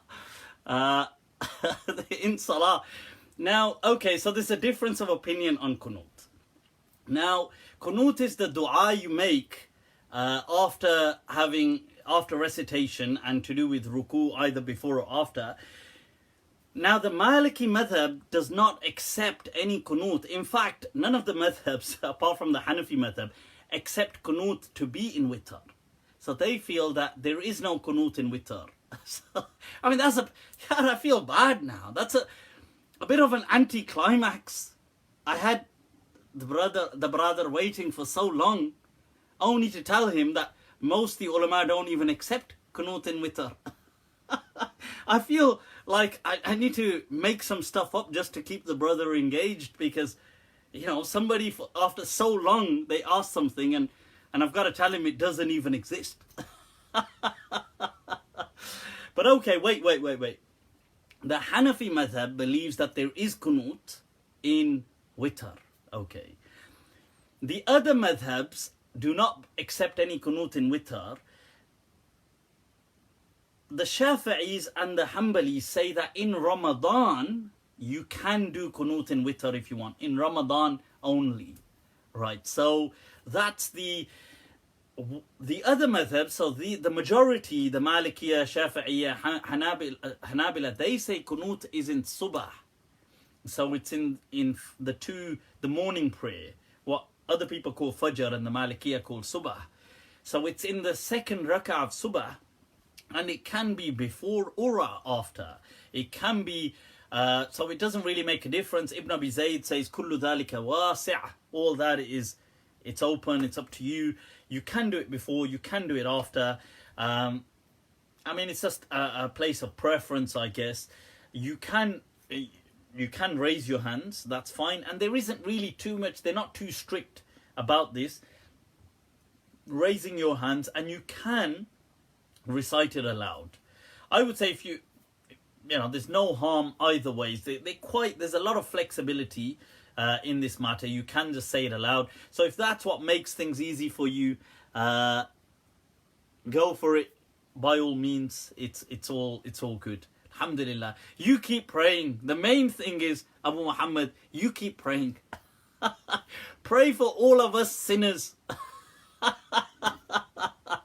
Because we haven't got a hope in hell otherwise. Everybody here is just banking on your du'as and your prayers. You're like the only one. On the day of judgment, everybody's going to be looking at Abu Muhammad like he's the one. He ask him. Right, so what else is going on, people? What else is going on? Right, okay, so let's get to this, the Qadiani thing, people. Right. Okay, I got to give you the backdrop. Right, this is the backdrop. Es muy importante. Okay, it's muy importante. Because you have to understand why I'm clarifying on the Qadianis. So, people, over the past few days, I have been getting trolled. By who? By the Qadianis. Yeah, this is embarrassing to say, but I've got to okay, give you guys the backdrop. So, some Qadiani guy made a video about me. This is so embarrassing, getting trolled and bullied online by Qadiani. This is like getting bullied by a librarian. किसी को मुंह दिखाने के लायक नहीं रहा यार. क्या करें? I'm like, this one too much, you know, this one. So I've got like some nerds bullying me. It's like, yaar, confidence to dekho. It's like, look at the confidence these people have. So anyway, what's happened is some Qadiani decide to make a video. For no reason, I have not been picking on Qadianis. I have not been picking on Qadianis. I have even called in the past to tell people, and I still support that, I'm against oppression and persecution and all that kind of stuff of anybody, right? And I've said that about Qadianis as well. But out of the blue, some guy just thought, I know, here's Mufti Abu Layth. I don't know why he thought that. He's either never watched any of my refutation videos. Never, Sonia. This is the. So he's decided to make a video saying. In fact, you know what? If I can bring up a brief clip on YouTube. Now, he made this video just saying that, look, Mufti Abu Layth, and this is the dumb thing, he's trying to roast me in it. And, okay, he's not trying to cuss roast, because obviously for that you need a sense of humor. And if you had a sense of humor like that, then you wouldn't, you obviously couldn't follow that Messiah, but I'm going to get to that in a moment, right? So so he says that, look, basically half the time he's saying anything good I've said or anything interesting, he's saying I've taken it from them. Acha, shabash. So everything I'm saying that makes sense. Oh yeah, he took this from us, but we explain this better than he does. And everything, so for example, he says, oh, I've said that there's going to be no second coming of Jesus, let's say. He says, oh, he took this from the Qadianis. Acha. I took this from the Qadianis, did I? Even though I've got a video explaining that the whole Messiah concept is what gave rise to the Qadianis. But he says, oh, look, anything like when I've said, look, there's no apostasy. Sorry, there's no ruling for, as in, you know, you don't kill the apostates and things like this. So he said, he plays that clip and he says, we agree here with him. But basically, I'm somehow taking this from them as well. But they still explain it better. And then he just keeps, he takes, and then he just does like loads of what that Sunni defense were doing. I think he just took the video. Here's this guy, Mufti Abu Layth, saying tattoos are not haram. Here he's saying this is not haram. Here he's not. Oh, what a deviant. What, they're calling me a deviant. Kya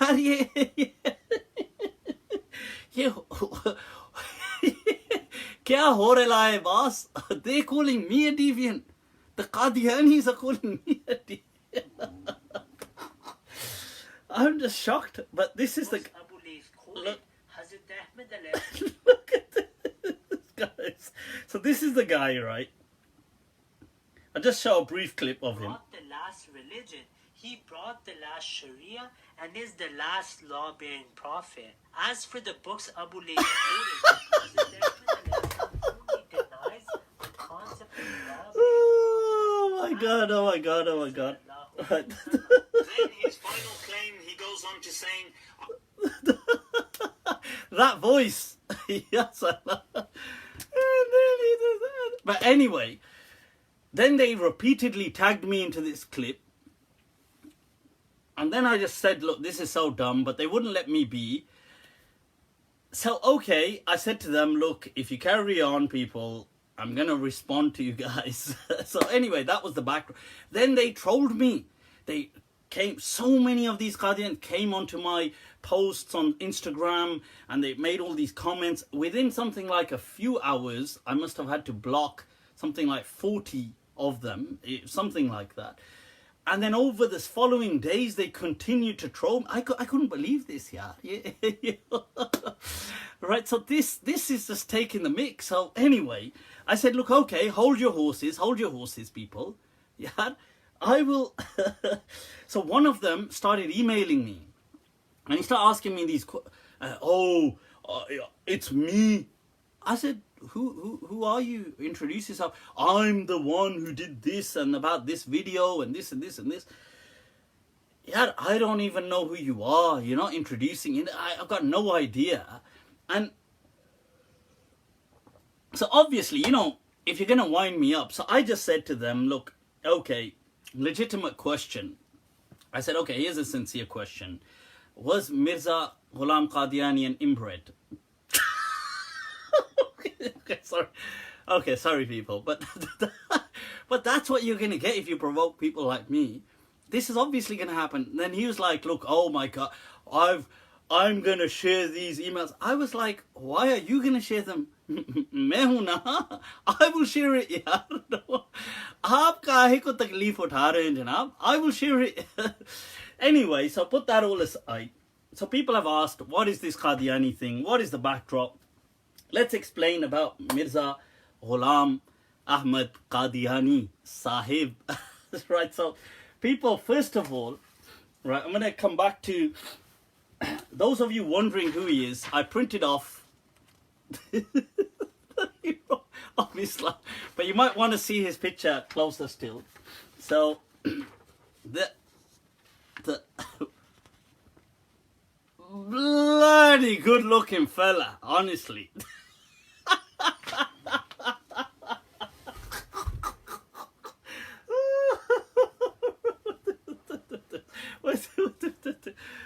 God damn, honestly.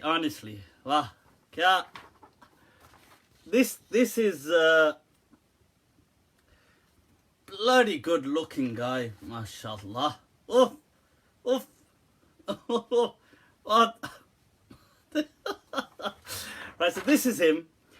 Now, born in 1839 in Punjab, in Qadian, Mirza Ghulam Ahmad Qadiani. Now, I wasn't taking the mick out of, but he does, that is him. I'm not, yeah, honestly, I'm not, this, I had some people say to me, I had this one lady, this one girl, messaging me, telling me how she's a convert to Qadianism.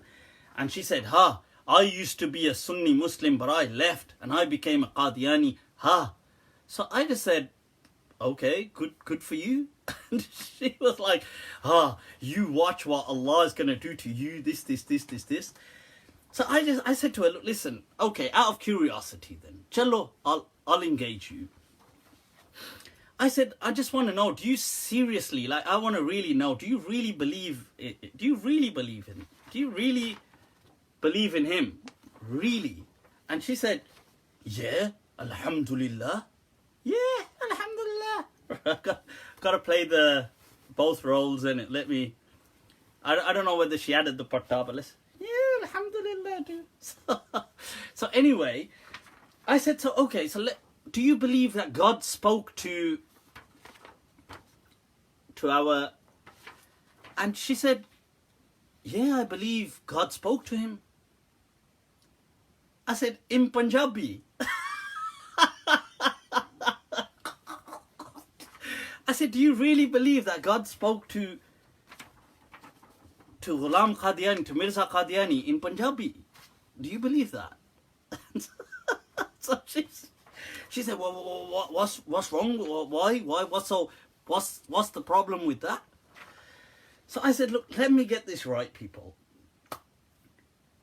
In an age of tyranny and vicious evil that has encapsulated the globe and manifested it as colonialism, with mass genocide taking place, the butchering and robbing of resources, and humanity has plunged into a time of suffering, God decides to break his laws of nature and intervene in free will. I mean, one is the belief that, okay, God doesn't intervene then, he lets humans be responsible, but God decides to break those laws and intervene. Again, he's going to intervene, people. And he intervenes by having a chat with some guy in Punjabi. That's the plan. Are you for real? That is the divine plan. That God's just going to have a chat with some guy in Punjabi. And that's it. Like, there's no change. Yeah, wasn't there supposed to be some change here? This is like the darkest times that humanity are going through, of suffering, and since you're going to intervene anyway, but rather than just having a chat in Punjabi, God says, okay, da, oh balle.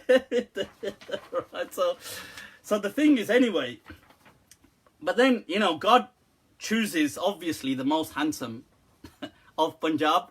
Us Sada Punjab. So God chooses obviously the most. Oh guys, I've got something for you. If there was ever somebody that could rival, right, Ghulam Qadiani in his I got a printout. There was ever somebody that could rival in aesthetically, in divinely given looks. Have you guys heard of smart? Because this one is smart. Smart. Smart is like well dressed. Smart.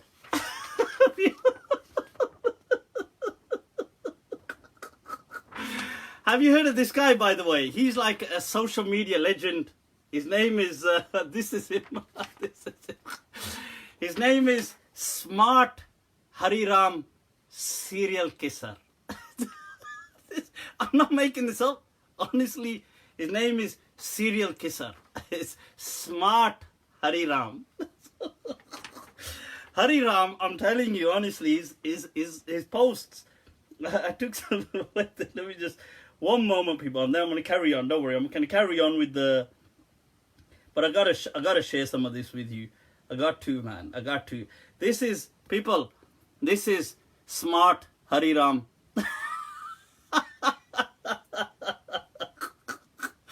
And here he is again. If ever somebody could rival Hariram serial kisser, right? In gleaming good luck. So here he is again. in his photoshopped, and he says, look, friends, today I tell you one secret. Girl Dagot proposed me one time, but I said no.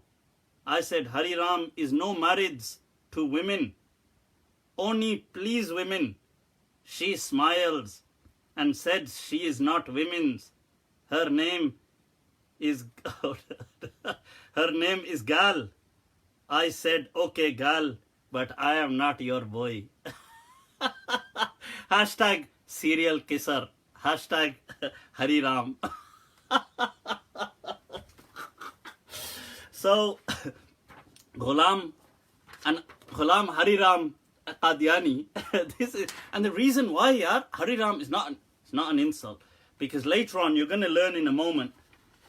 Hari Ram Qadiani Sahab actually claimed to be an incarnation of Krishna ji later on. Krishna, I'm not making. I'm going to quote the sources, yaar.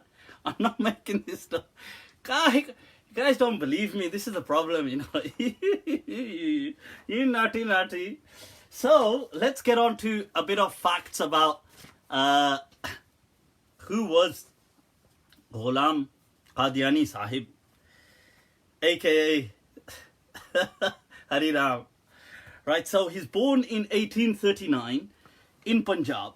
Now, I want to mention something. A lot of Qadianis will say that, oh, he did not claim to be a prophet.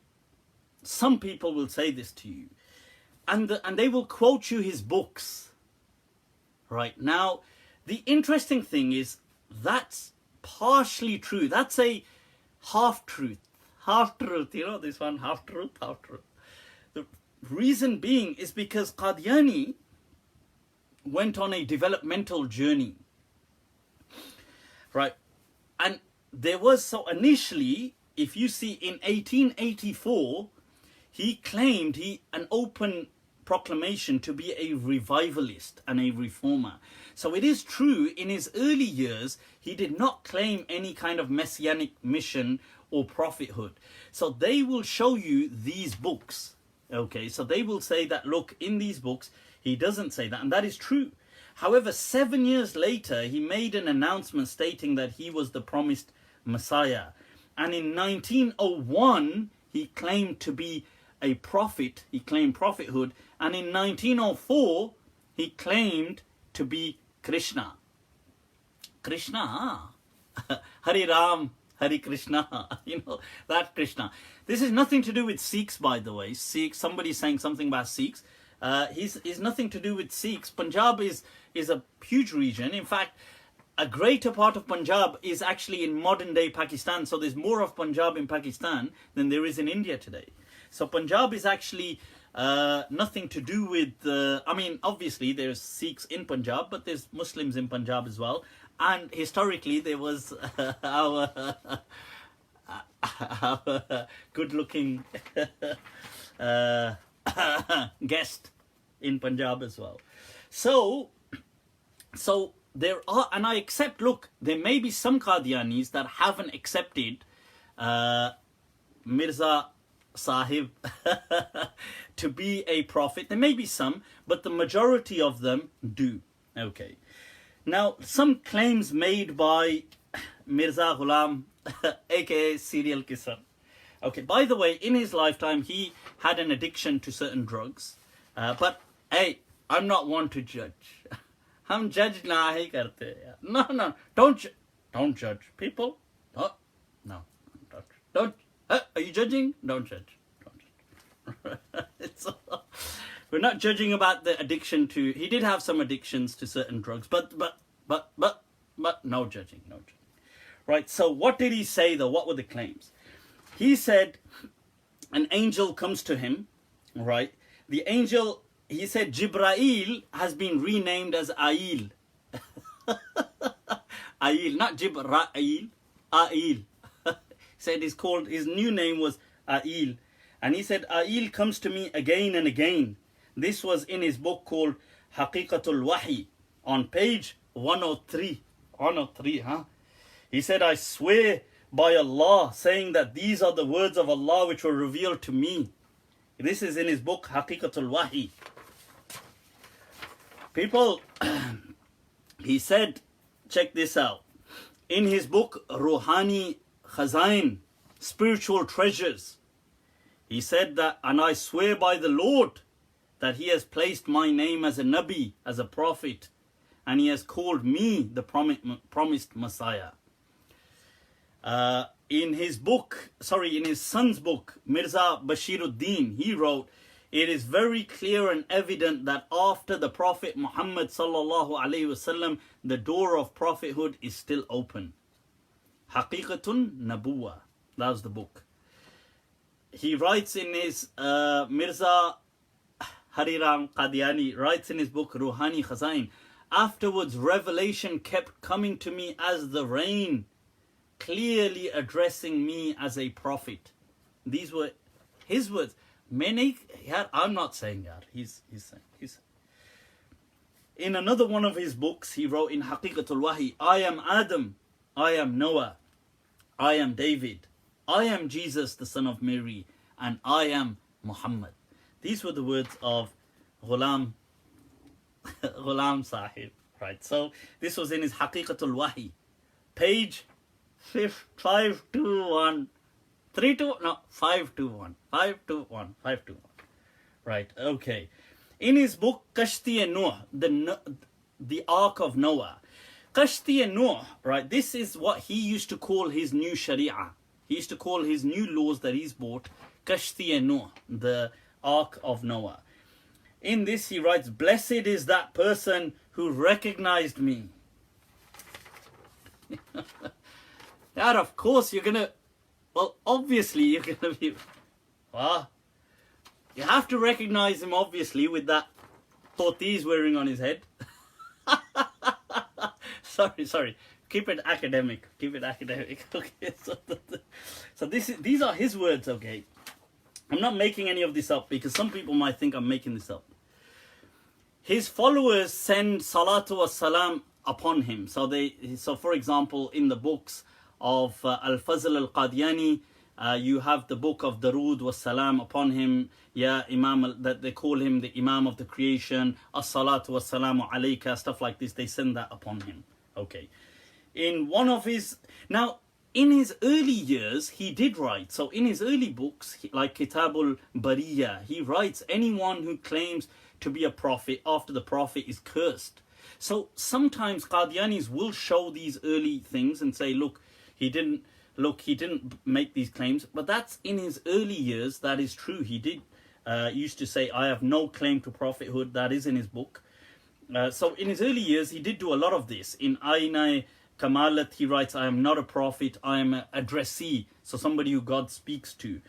But later on, he does, this is part of his development. So in Kashti and Nuh, in the Ark of Noah, he writes, page 47, the mystery is now cleared. He says, this is Christ who is awaited. And in the words of inspiration, it is I who is meant by Mary and Christ. It is about me. So, you know, when the Qadiani say Jesus is not going to come back, they weren't saying it like, you know, when I said, oh, Jesus, I don't believe Jesus is going to come, and other scholars, the great Mashayikh of Al-Azhar and Muhammad Abdu and Rashid Rida and all these great Sheikh Shaltut and Mustafa Maraghi and all these people who didn't believe in the second coming of Jesus Christ, and Abul Kalam Azad and people like Awaidullah Sindhi and Ibn Ashur problematized it and all these kind of things. All these people, Allama Iqbal, that's because they didn't believe in the messianic vision. We believe that Islam was completed with the Prophet. The reason Qadiani said that, and I understand that many Muslims do believe that Jesus is coming, but the reason why Qadiani said that Jesus Christ is not coming, because he was meant to be Jesus Christ. That's why there was no second Jesus. Now, somebody here is saying, Tasnif Akbar is saying, and I agree with Tasnif, I actually do feel that it wasn't about him lying. I feel that he had mental health issues. I actually do believe this. I'm not saying this as a kind of curse. I actually feel that he kind of lost the plot, like mentally, internally, and he started to see these things. This is why I don't fault him as much as I fault people who, like, I think, do you really believe in that? That this is God's great solution to mankind, to have a chat with some guy in Punjabi. Oh, and by the way, God spoke to him in other languages as well. God spoke to him in English, and do you know what God said in English? God said, oh, sorry, wrong. Sorry, wrong serial kisser. Do you know when God spoke to him, what God said in English? Because he said God spoke to me in English as well. And in English he said to me, I love you.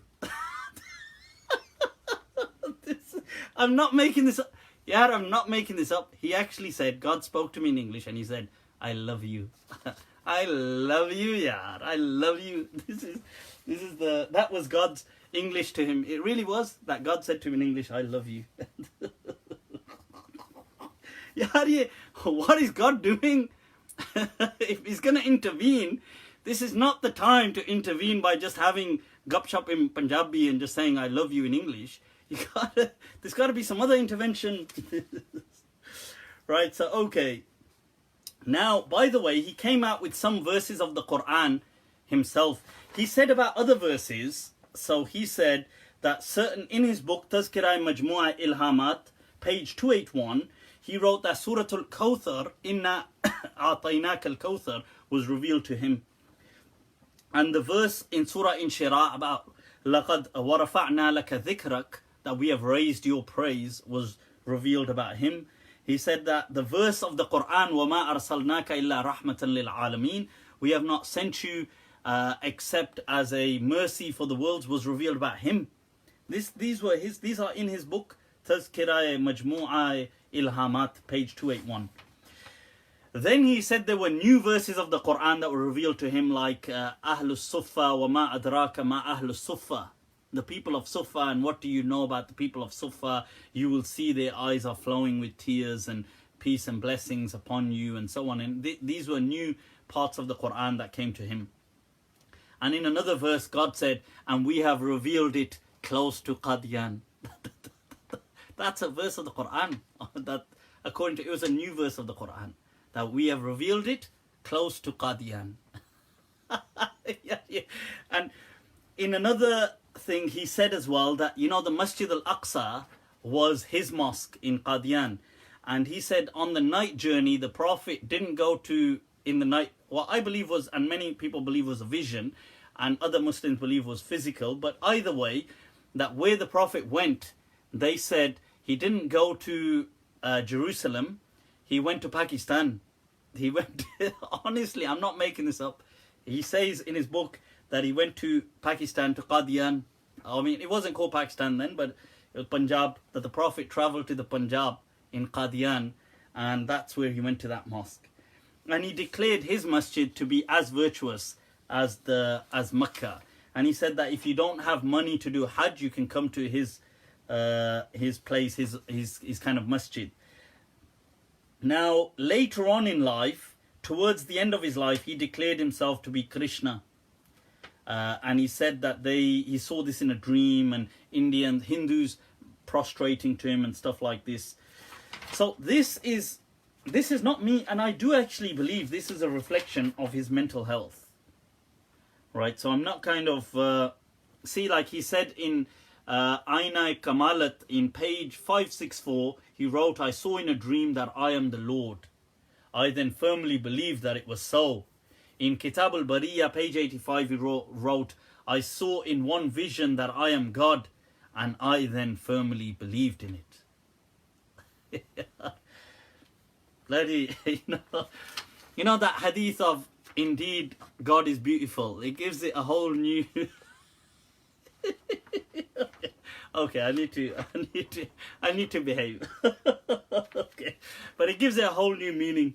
But anyway, so you can see these are his own writings. So when people say he has not said, he has said these things. In his book Arba'in, page 7, he wrote, "What is Sharia? I have given commandments of do's and don'ts and have prescribed laws for my followers." He writes that my Sharia is named Kashti-e Nuh, the Ark of Noah. Okay, so this is, as you can see, right, so there are a lot of, and I will actually, what's interesting, I'll tell you about some of the prophecies he made that weren't I mean, obviously they weren't fulfilled, but that kind of came back and people had a go about them at him. So in his time, he made a prophecy that I will live to be 80 years old at least. but he died before that. But yeah, you can't. He tried. His prophecy is that he would marry Muhammadi Begum before his death. They could say, yaar, making prophecies about marriage to Muhammadi Begum, but unfortunately he never got to marry her. That was another prophecy. He made there was a sheikh of his time called Allama or Maulana Sanaullah Amritsari, who's one of the great sheikhs of the Ahlul Hadith movement, who is also a kind of colleague and a part of the same group of Maulana Inayatullah Gujarati Sahab, who later on split. They used to be in Delhi, who went on to teach and say that, for example, the thing about Jesus not coming, and it's his student who is Maulana Abdul Karim al-Athari, who has the tafsir Urwatul Wuthqa, which I often quote from in some of my lessons and stuff. Right, so Maulana or Sheikh Thanaullah Amritsari is one of his major opponents during his lifetime. So he challenged him and took him up to all these debates and everything. And they did a mubahala. So at one point, got to a point where they said, okay, may the curse of God, may the person who's lying die first and whatever. And so he was actually keen on that mubahala and making that oath. But then he unfortunately died. I mean, that's hardly the way to do it, is it? But he actually did the same thing with a Christian as well called Dr. Abdul Hakim. And he did a mubahala saying that the liar amongst us will die first. Not to hold these claims to weight, I mean, but I'm just saying, but then he died. It just sounds dumb, that's all. Right. He also made revelation that God has revealed to me that he will give me another son before I die. But and God said, no chance. God said, no chance, my friend, no chance. So he never got that. He died without that. His claim that Allah revealed to him that he would marry many more virtuous women. This was a claim made by him, but he didn't marry any more women after that either. He made a prophecy about him marrying a widow. I think he was trying, but this one, no. Then he made a prophecy that he will die in Mecca or Medina. No chance. Yeah, God, can there be no chance? Sorry, there's no chance.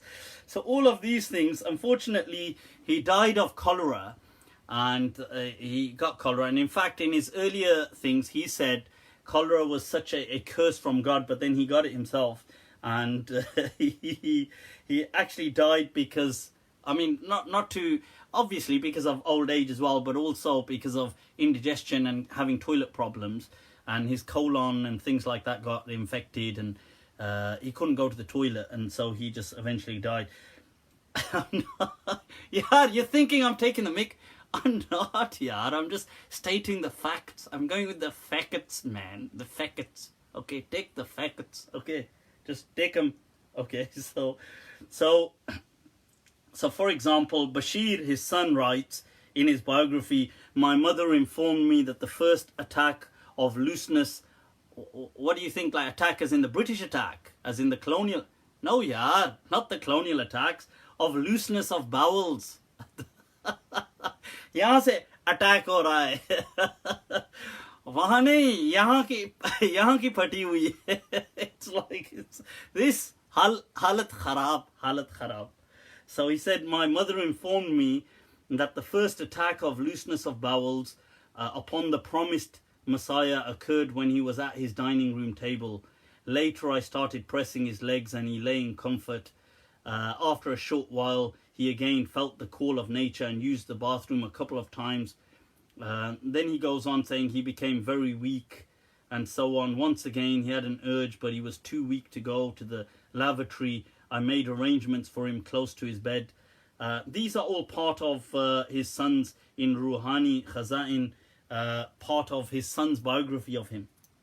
And I'm not making this up, people. I don't make this up, you know. Hari Ram, serial kisser.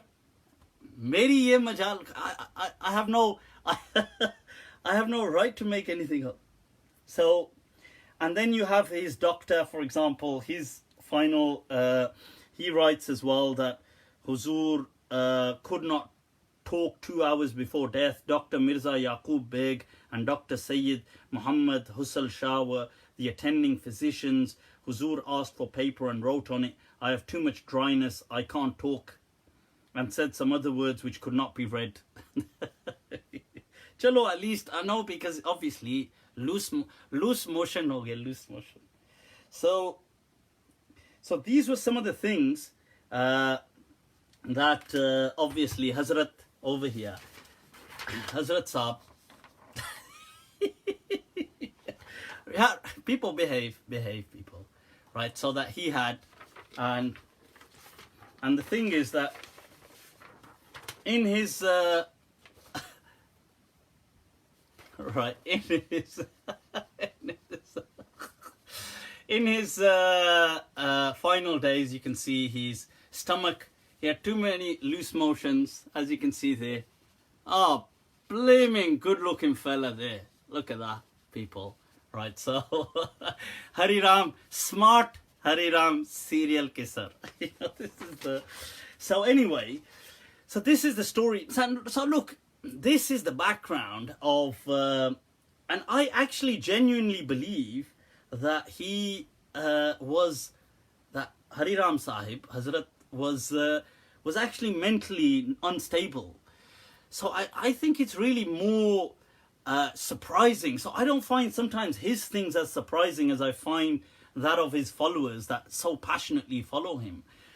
I'm thinking, come on, seriously, you acting, you really believe that God used to say, I love you to behave? Can you imagine the angel that came to give the message, and then it got to him, and it's like, sure, this is, यार ये यही वाला है या वो यही वाला है यार, इनसे I love you बोलना है. Right, so the thing, so anyway, yeah, it's कोई बात नहीं यार, all is fair in love and war, in love and war, you know, love and war. Right, so anyway, so this is, so my message is that, look, these things are legitimate, that he actually said these claims. And you know, the early Qadianis were actually very extreme, that they were declaring the rest of Muslims kafir. So this is why then the rest of the Muslims reacted harshly against them. And I don't justify and I condemn any persecution of them. I condemn that. But I'm being honest, look, just playing the victim card all the time is just nonsense. Right? Like, you get, so for example, I said to somebody, because I took the mick out of, because they were cussing me, so I took the mick out of this. So somebody said to me, oh, you support killing Qadian, you support terrorism. I thought, what? Are you even listening to yourself? Like, can you stop being such a drama queen? That, look, yes, I am against, and I think most Muslims are against any persecution of anybody. But the truth is that by saying that, oh, saying things like this is not part of Islam, is not an act of persecution. That's just freedom of speech. They have the freedom of speech to criticize Islam, and say these things that God sent him, and the Prophet came to Punjab and God said I love you to him, and all these kind of things. That's freedom of speech, and we have the freedom of speech to criticize that and say, well, that's just a joke. I mean, why would God be busy saying I love you to some guy in Punjabi and in English? I mean, that just doesn't add up. So it doesn't mean that, just because you're against... So some people would say, but if you don't declare them Muslim, then that adds to the persecution. No, it doesn't. Because look, Christians are also persecuted, which wrongly persecuted sometimes in Muslim countries. It doesn't mean now you have to say every Christian is a Muslim. If you go on the Qadiani websites, I went on their websites, they very clearly themselves condemn homosexuals. They say homosexuals are sinners. That's what they say. Even though they say that, look, we're not against, they say that we're not homophobic, but they say homosexuals are sinners. I would say calling homosexuals sinners is then contributing to the persecution of homosexuals. So why don't you call homosexuals non-sinners and just, call them blessed and call them so, why is it you're only playing that game with us Muslims? And by the way, they troll other Muslims. This is what I was just shocked about. They were trolling me, for God's sake. They trolled me for days on end. I couldn't believe it. I was shocked. Anyway, I was shocked with the... So that was my... So anyway, people, I think we've gone on quite a bit. I think the gym session is calling me. But I thought I'd introduce you to our guest today, Ghulam Hariram, smart Hariram, serial kisser, Qadiani Sahib. Right, so, so look, obviously he had, I think, issues. So, anybody who has mental health, may Allah make things easy for them. We obviously sympathize with these things. But if they don't have mental health, but they just have confidence, like our smart Hariram, serial kisser. What confidence, yaar. What confidence. That's the confidence I want in life. Honestly, that's the confidence. Right, people, with that, I'm going to leave you to it. Have an awesome time. Till next week, any issues, reach out to me, inshallah. Take very good care of yourselves. Stay blessed, inshallah. Assalamu alaikum wa rahmatullahi ta'ala wa barakatuh. Stay awesome.